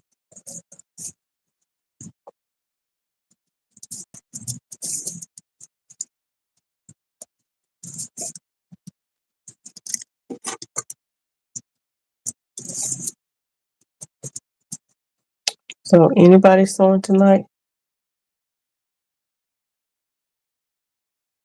Make one continuous side seam for fitting.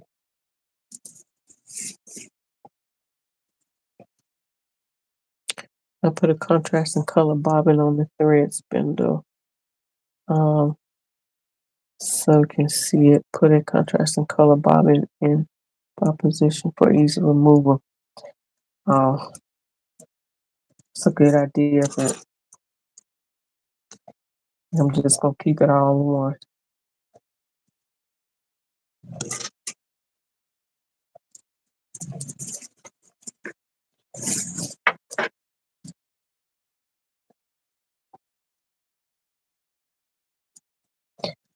Anybody have a secret to knit fabric not rolling?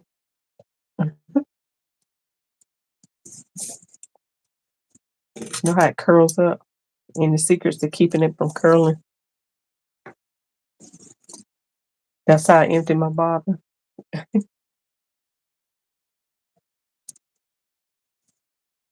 That's a good idea. See how it curls? Is there a method to keep it from curling?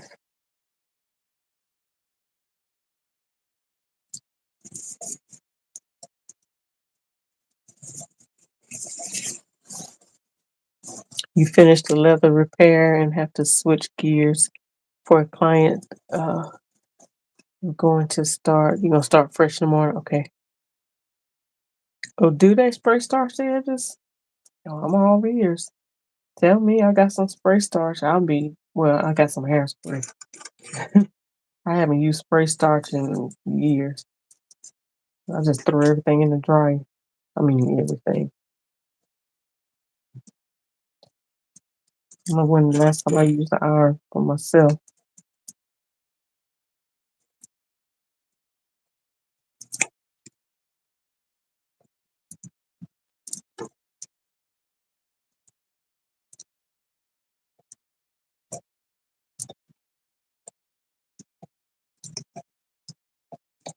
Okay.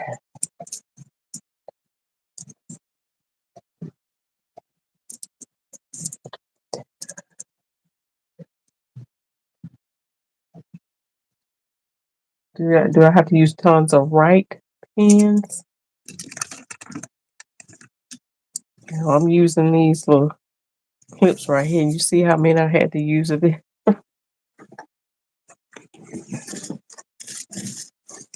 Okay. Let me take my ring off because it's pulling.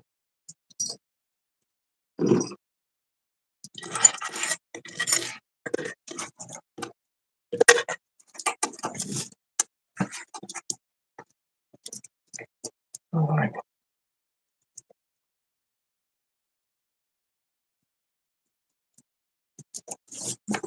So for those of you that were watching me last night, you probably remember what pattern I'm using.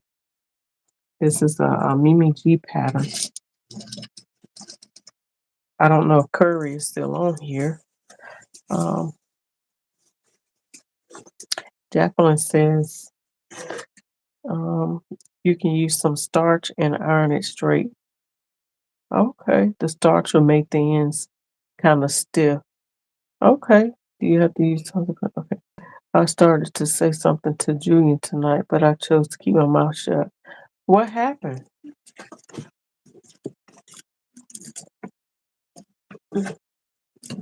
What happened? All right, so this is the pattern that I'm using. Mimi G's cardigan. Now that I've started making hers, now I want me one. I've always loved this, and I've always loved pants to this. Like I think that's a classic look, and I've always been a fan of big, wide leg pants. It's neat, nice and neat, and she's got a knit T-shirt on up under there. So I've got to make that whole look. I gotta make the whole look. Got two pillows I'm sitting on. Okay, let's take this here.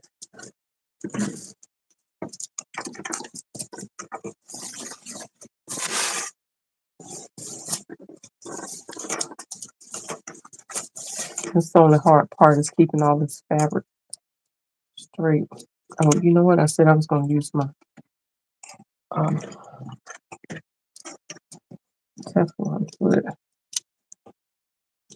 a velvet foot, because this the reason why I'm using a velvet foot is because the velvet foot is for fabrics. It's for velvet because velvet has a pile. But and what that means is velvet has the furry fabric to it. It's not thick furry fabric, but it's enough to make the fabric shift when you sew. It's enough to make it not so even. Like some machines, most machines like the bottom feeds faster than the top. So with the velvet, it makes it even that much slipperier. And sometimes even on the side seams, when you sew, the side seams are coming ajar from each other. Like you might have your side seams misaligned like that on the edges. But you always want your seams to be right on top of each other, not like one a half an inch wider than than the other one, right? So, especially with the sequence, this is a pile. This is fabric with a pile because it's I don't want to call it 3D, but it raises up, right? It's essentially like 3D, like you can feel it.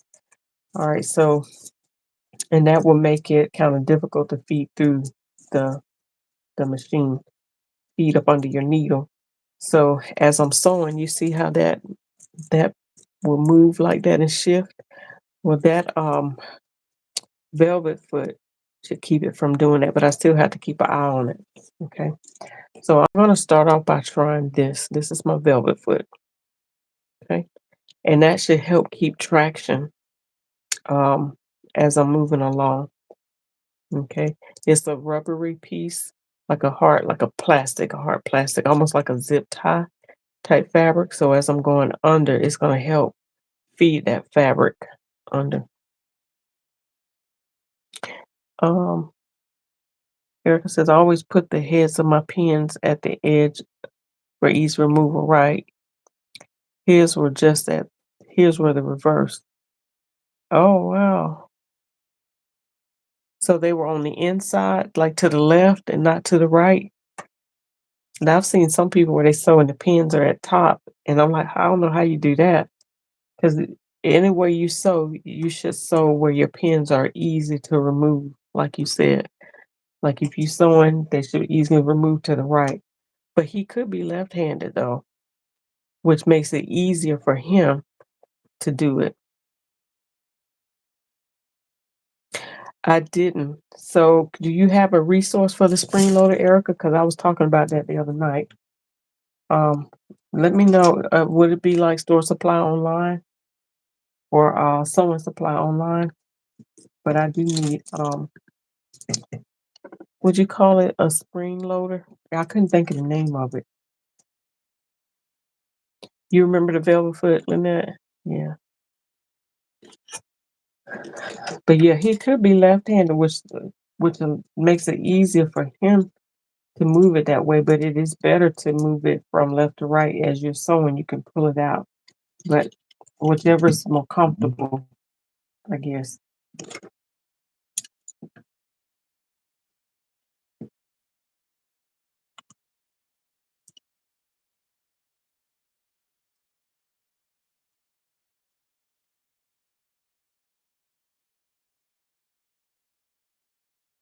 Maybe if I actually- Mm, okay, pushing that thread up under there. I'll take a sip of my ice cream. Gold Star. Have you purchased from Gold Star before? David, I think his name is David. He's in our So Much Talent group, but I haven't purchased from him before. Oh my goodness. Oh my goodness. That is so good. I'm sorry, y'all. That is so good. It's cookies and cream.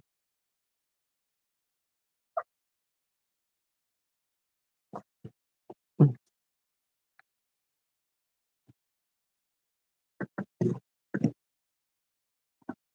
that is good. Okay.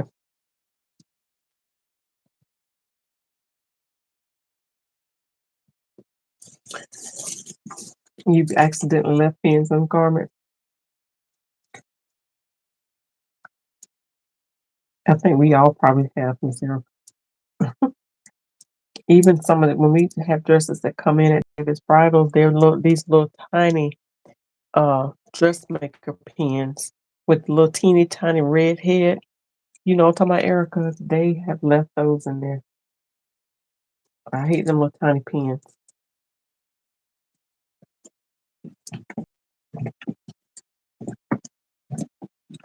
The sequins are causing the fabric to shift to one side. So I have to go on there and make sure. I don't know if you can see. You know that you will need to run around the block tonight. It's okay. I'm gonna sleep like a baby. I'm gonna sleep like a baby. His customer service is lacking. Oh, do tell, do tell. I know. Is that what they are? The silk pins? Okay, I call them just like a pins, but that's probably about right. Silk pins. They the little teeny tiny red head. Mm-hmm. Okay. Let's see. You know that. Okay, I read the far. Can y'all see that? Uh-oh.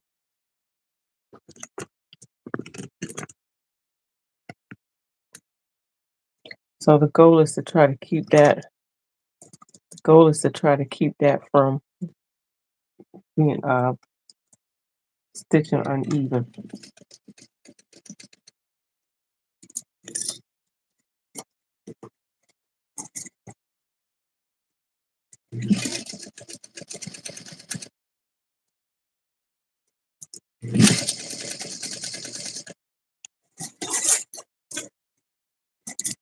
Okay, so far so good. So much fabric.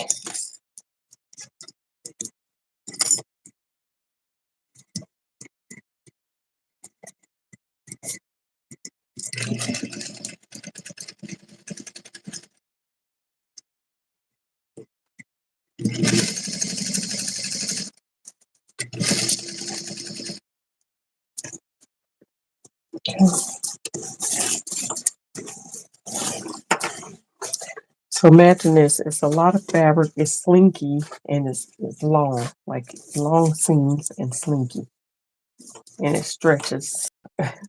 Well, that's what slinky is, but slinky is and slinky does, I guess.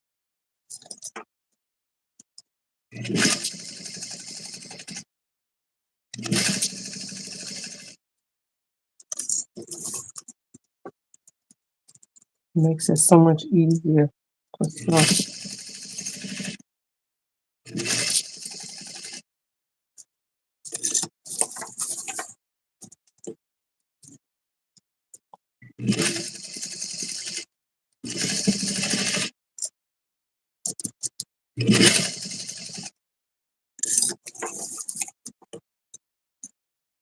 What I'm doing is going and making sure that the sequins are laying down flat,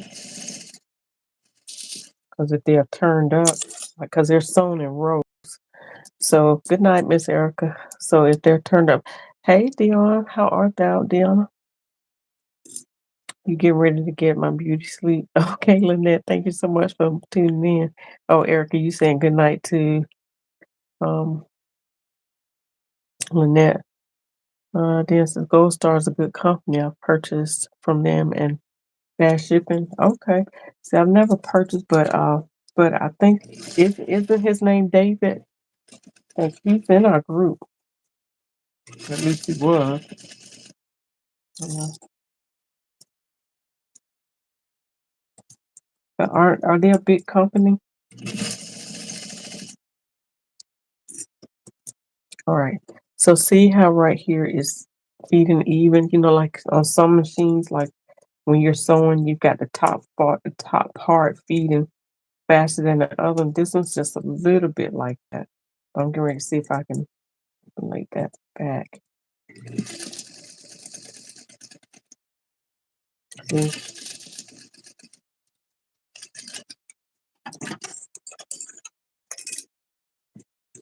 that's what this foot does. It helps it sew even, like a walking foot, but it's called a velvet foot uh, because of the nap. All right. See,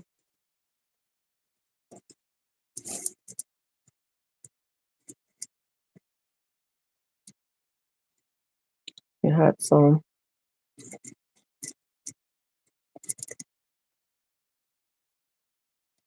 even all the way down. So evenly all the way down. The bottom didn't shift too far to the left or to the right. Just got to get that sequence in there. See? And then most importantly, down at the bottom, see it's read evenly. So you don't have like one. The top usually feeds. The bottom feeds faster than the top. So sometimes the top ends up being like a half an inch, at least a half an inch longer than the bottom. When you know you cut it straight, but it's the machine. Okay. So, I said, this is the only foot that I don't have. So this helps to maintain tension on it so that stretch don't pop. Right. Exactly. That's exactly right. Generally I apply tension in front and to the back of the press foot. I do the same you saw me doing earlier. I usually manipulate the back and then keep 'cause sometimes I'll end up stretching because this, of course, I don't know what kind of industrial or machine you have, Erica, but my industrial Juki does not have like a stretch stitch, like a zigzag stitch. So I can generally, when I use this foot that I'm using now, I can generally stretch the fabric if I need to, just minimally, and it won't cause the stitches to pop. Or even like with this, see, it has enough give, like it's not going to cause those stitches to pop. You have the same as mine, yeah. I got you spending money tomorrow, today. Oh, what time is it? You said today. Oh, I guess it is the day home. All right, I'm gonna do the second side, and then I'm gonna finish. I'm gonna call it a night for the nights for today. I'm gonna go prepare myself to sleep. Um,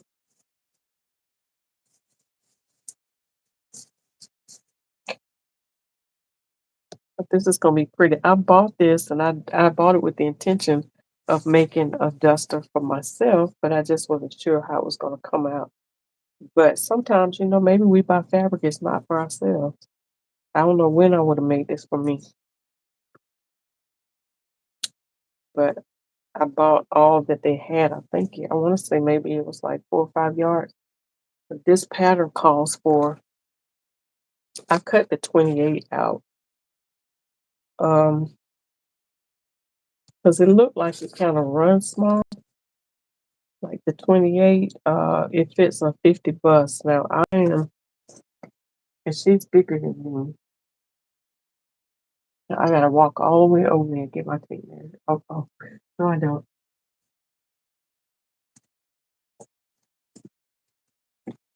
Yay!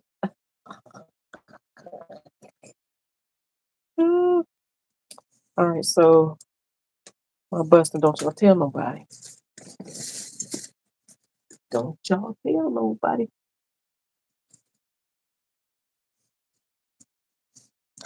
What goes on in so much talent, YouTube stays there.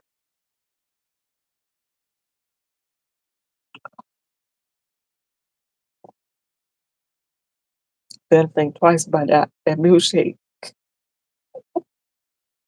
I blame it on the milkshake. I just gained like 5 inches in my bust. No, I'm just kidding. All right, so I am 42 in the It used to be like a 34. Yeah, what happened? So that's like 34, 36. That's like 6 inches in my bust. It's a big bag. That's what it is. All right, so I don't feel bad because she's bigger than I am. So I did her 50. That's 8 inches more than me. She may or may not be 8 inches. Well, she could be 8 inches more than me. I don't know.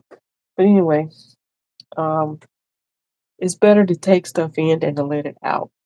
Okay. If you sew up those side seams, put a different color in the bobbin at least so you can see it and pull it easily. Miss Erica, what I do is I get my razor blade and I go to work like that. Once I get the one stitch out, I just or either I pull one thread and I rotate sides. I rotate back and front so it pulls out easy that way. Like I'll pull the top as much as it'll go, and then I rotate to the back, and then I pull that loose thread in the back, and it pulls as much as it can, and I keep rotating until it all comes out. You had a bilateral mastectomy and a 43 due to fat left under the arms. Oh, you 43 inches. Okay. 43 inches due to fat left under the arms. Okay. Bobbin thread will pull straight. Okay. Miss Erica.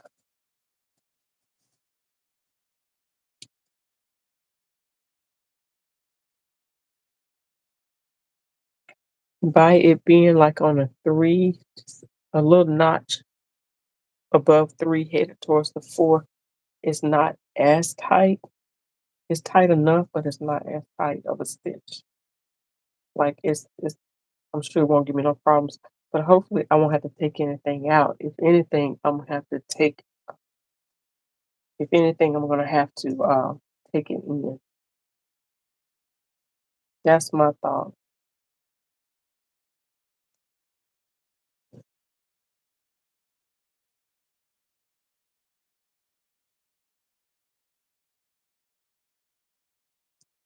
These doggone sequence that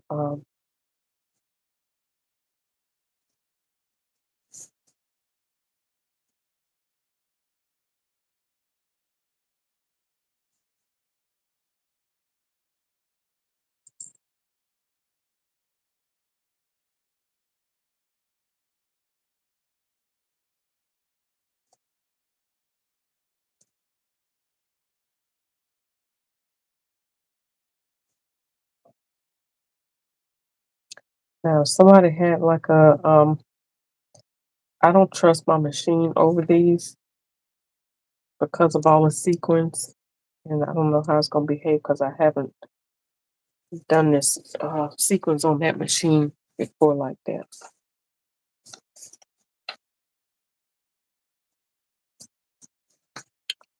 I figured that I really started sewing when I learned to easily rip out stitches. Right.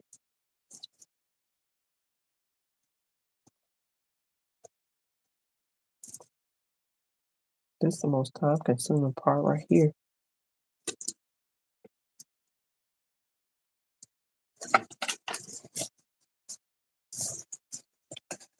Making sure they lay down right.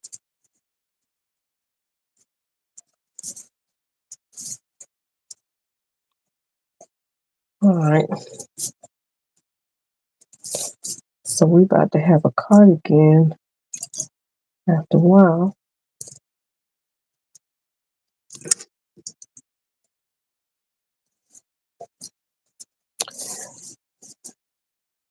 Y'all, it hasn't been announced yet, so I'm not gonna announce it till it is, but I'll be doing a sew along with one of your favorites in December. So stay tuned for that. I'm sure I'll be able to air it to my YouTube channel as well as probably my TikTok channel, I guess, and possibly my I don't know, possibly my Instagram. I'm not sure. I'm not sure how her platform will work, but we're gonna do a solo here soon. Plus, I want to do my first live on TikTok. Um, just got to figure out who's gonna go live with me. I have one person who said that they wanted to go live on my first TikTok, so we'll see. All right, all right. So here we go.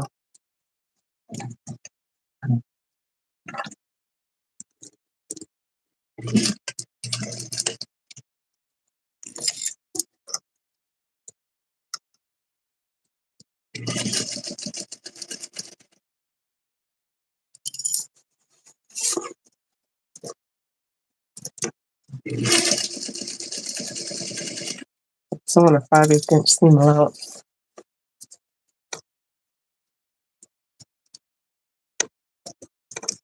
It's hard to keep this all together.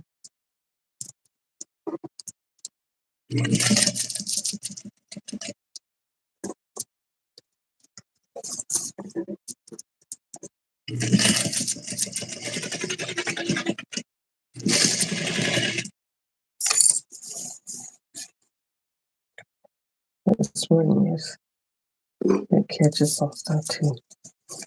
That's my class ring from. But y'all can see, can y'all? Y'all seeing the side of my head? Mm-mm.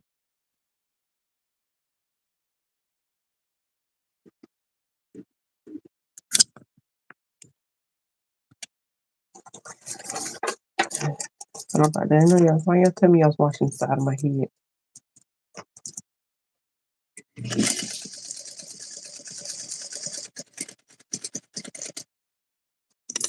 I love this foot.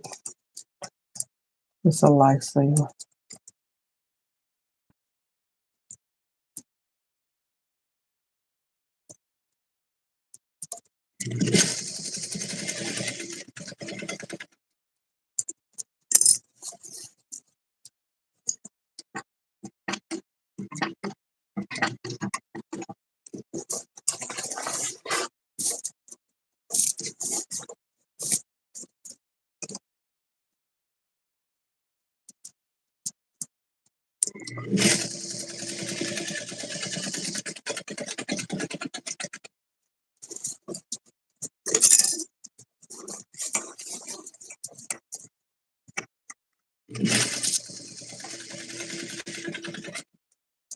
I feel like I'm sewing sideways.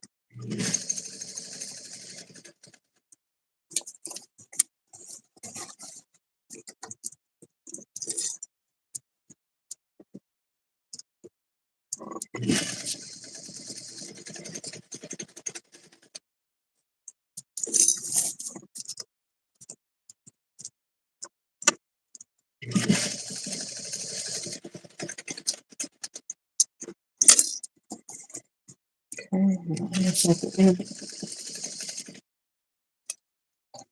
Almost at the end. Almost there.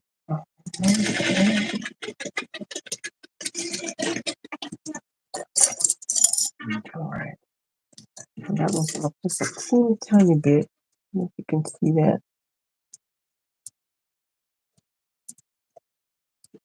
Just a teensy weensy bit.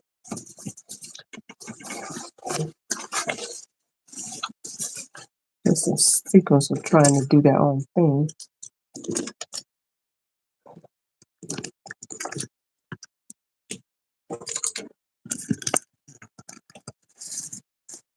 All right. Thank y'all for watching in. Make sure you share this out.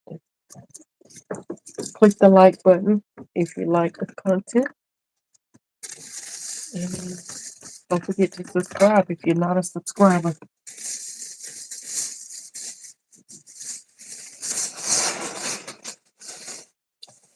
I'm gonna debate if I want to go ahead and add the sleeve on. I wonder if that foot would help me with some rayon silk velvet. It feels like water in your hands. I think anything slippery and slick, it will. I also have this, Erica. Where's my other foot? Oh, here it is right here. Like you see me so with this the other night. It's like a Teflon foot. I've used this for slippery fabrics also. So this is like usually you use it for like leathers and fabrics that may be hard to feed through the machine. But slippery fabrics can be like that too. So try this one if you don't have this one. All right, Sonia, thank you so much for hanging out with me tonight. All right, y'all. I know this is not for me, so but I'm gonna try this. You know, where's my other one?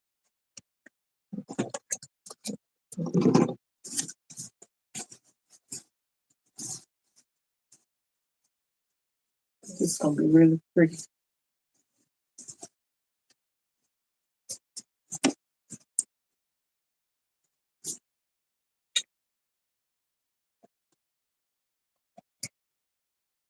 Oh, I think it's gonna be plenty big enough.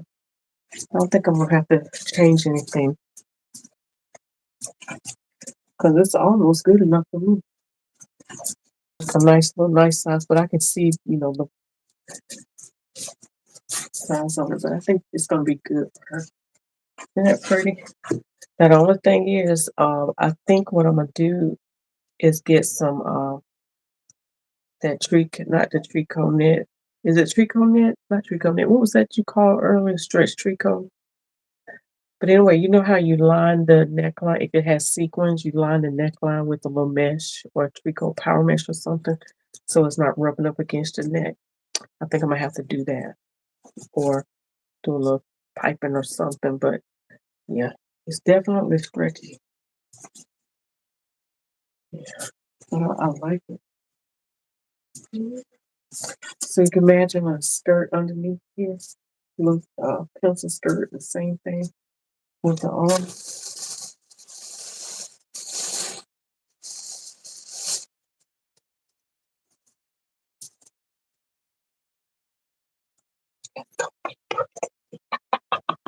It's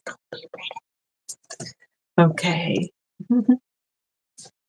Yeah, play with it and see. You have that. You got this fabric on from the Thai Silks years ago. You know what? Is Thai Silk still in business? I haven't heard that in a long time. Cut that selvage at the neck angle, and you get a bias. Oh, you know what? I keep forgetting about that. Yeah, that would work for that too, wouldn't it? To do like a little piping, that would work too. Okay, and I should have plenty of it. Yeah. Let me go back in this trash can. The stuff that I threw away. Let me get that selvage edge. All right, so I'm gonna put it up for tonight. I'm gonna get back up because I'm feeling pretty good about where everything is going. So I have this to put together. This is not due well next weekend. Yeah, next weekend. But I'm on vacation next week, so I'm trying to get all this done this weekend as much as I can. Um, so is that not pretty or what?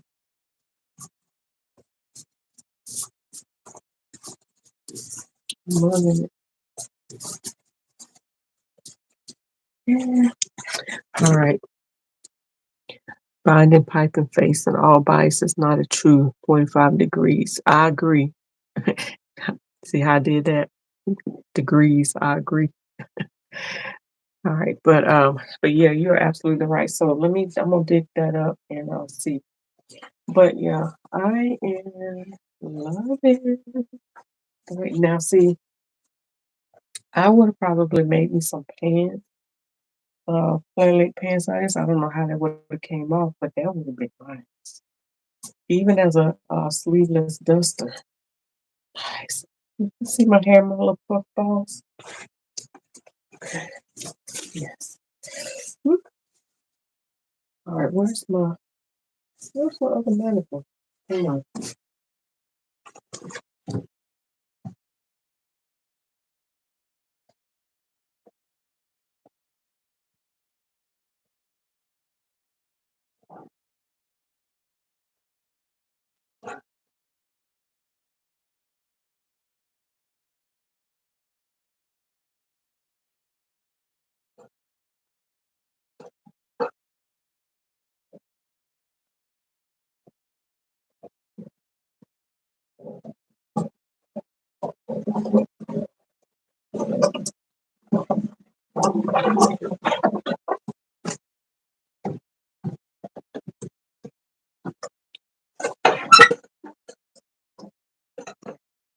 So she's 45, 35, 47. Mm-hmm.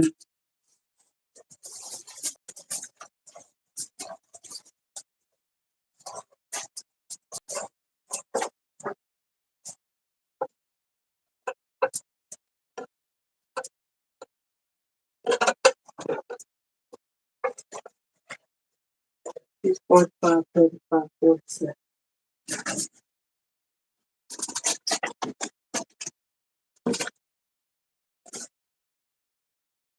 Here's my-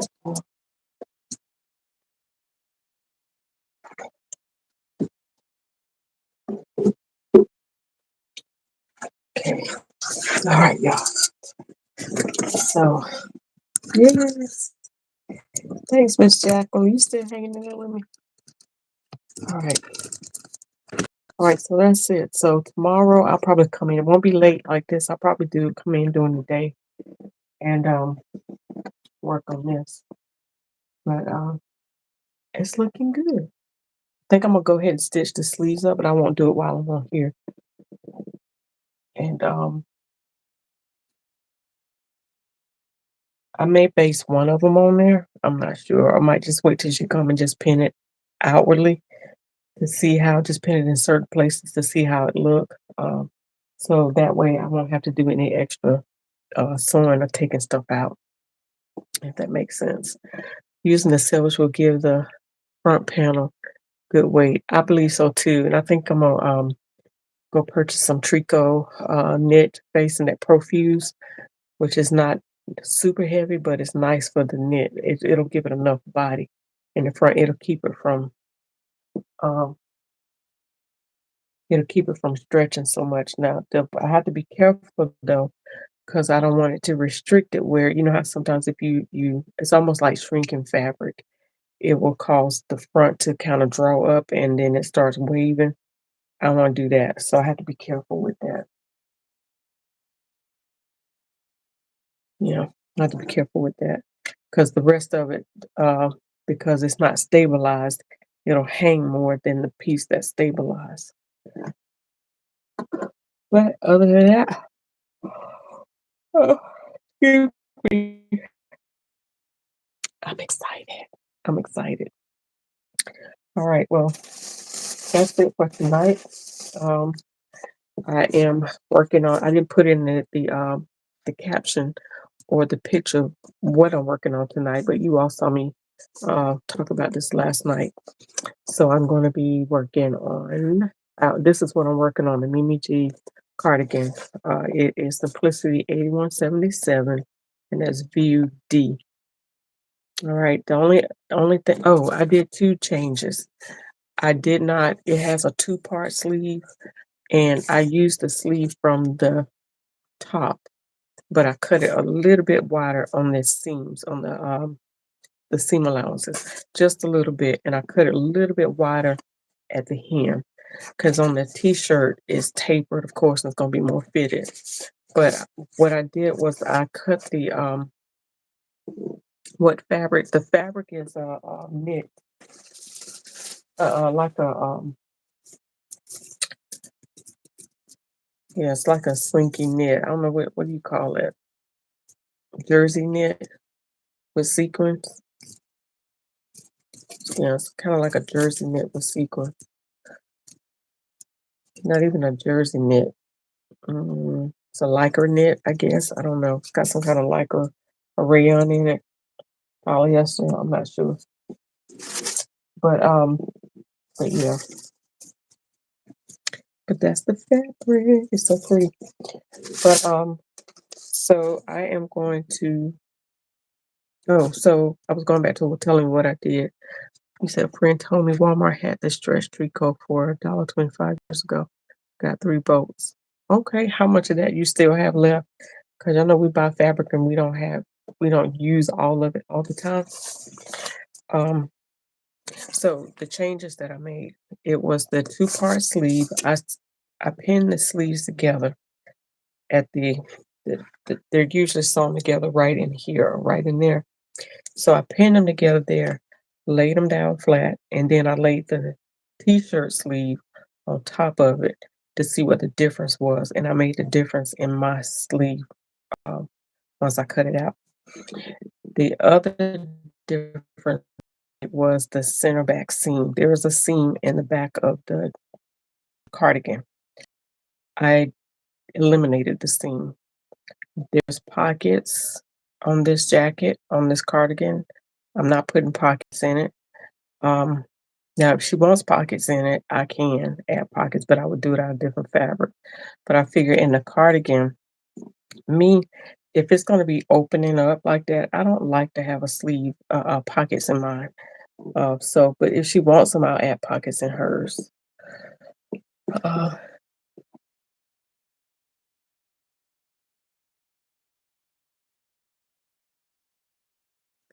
Uh, don't you said don't be angry with me, but I wish the Dupioni gown had a lining in the skirt and the pant legs for body.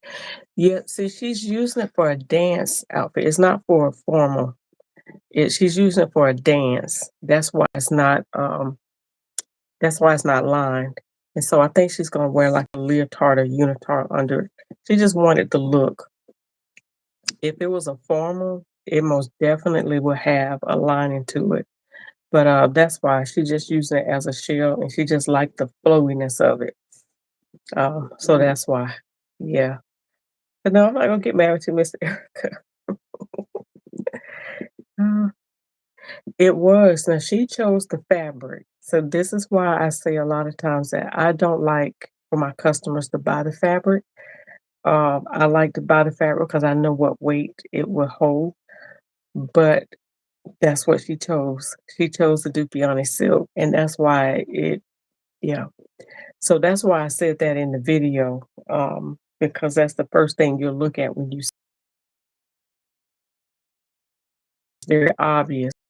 But that's what she wanted. That's what she brought to me. And like I said, she's used it for a dance uniform or outfit. So and she's got to have that movement. So yeah, that's why. Yeah, I love the design. It's unique and everything. I had fun creating it. But she'll show me pictures and everything, it'll look a lot different. Plus, I didn't have the zipper in it, and I had it like pinned bunched up. on- I wish I hadn't showed that back picture, just the front picture. And plus, usually when people come over and try stuff on, they're not all dolled up, and you say take a picture, and they're just like. But if she was dolled up and had all the stuff on, it would probably been a different pose. But I at least wanted y'all to see the construction of it, to see me bring the inspiration picture to life. Yeah. All right. Well, that's it, y'all. It is after midnight, and I am going to bed. All right. I'm gonna see if I can get some of this out. I marked up myself. Thank y'all for watching. I see several of y'all still on here. I appreciate y'all. Love y'all to life. Don't forget to like and share, and don't forget to um, subscribe if you're not subscribed, so that way you get notifications when I do go live. All right. Erica says if you go to Panama for frog tails, make it for yourself out of a matter of like a weightier satin, a matte satin. See, like I was telling you, know what Dutch satin is, right? Well, I'm sure you do. So I said it would look really good out of a dull satin, which a Duchess satin has the weight, like what you talked about.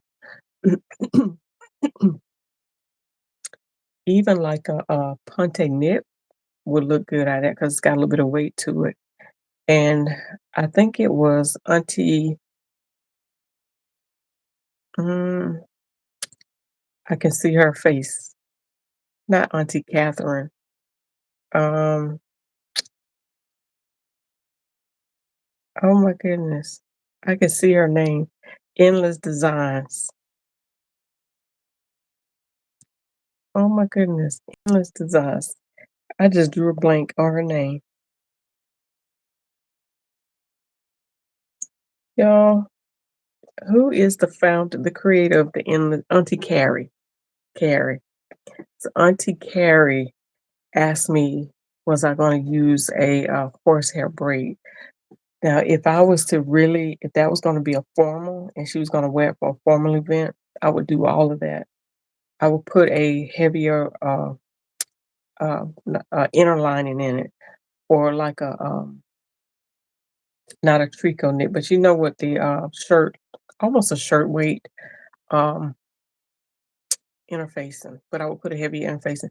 Even if I didn't do a heavier lining, I would do like a poly rayon lining, but I would do a inner lining, um, which could be just cotton or something like that. Didn't have to be anything heavy. It could even be a muslin.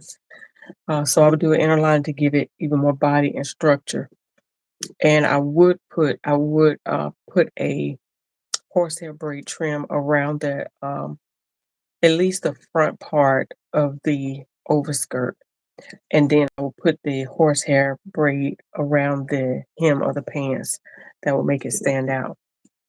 But yeah, you are definitely right. A matte satin would be really nice in that. The inspiration was listed as a polyester. Was it?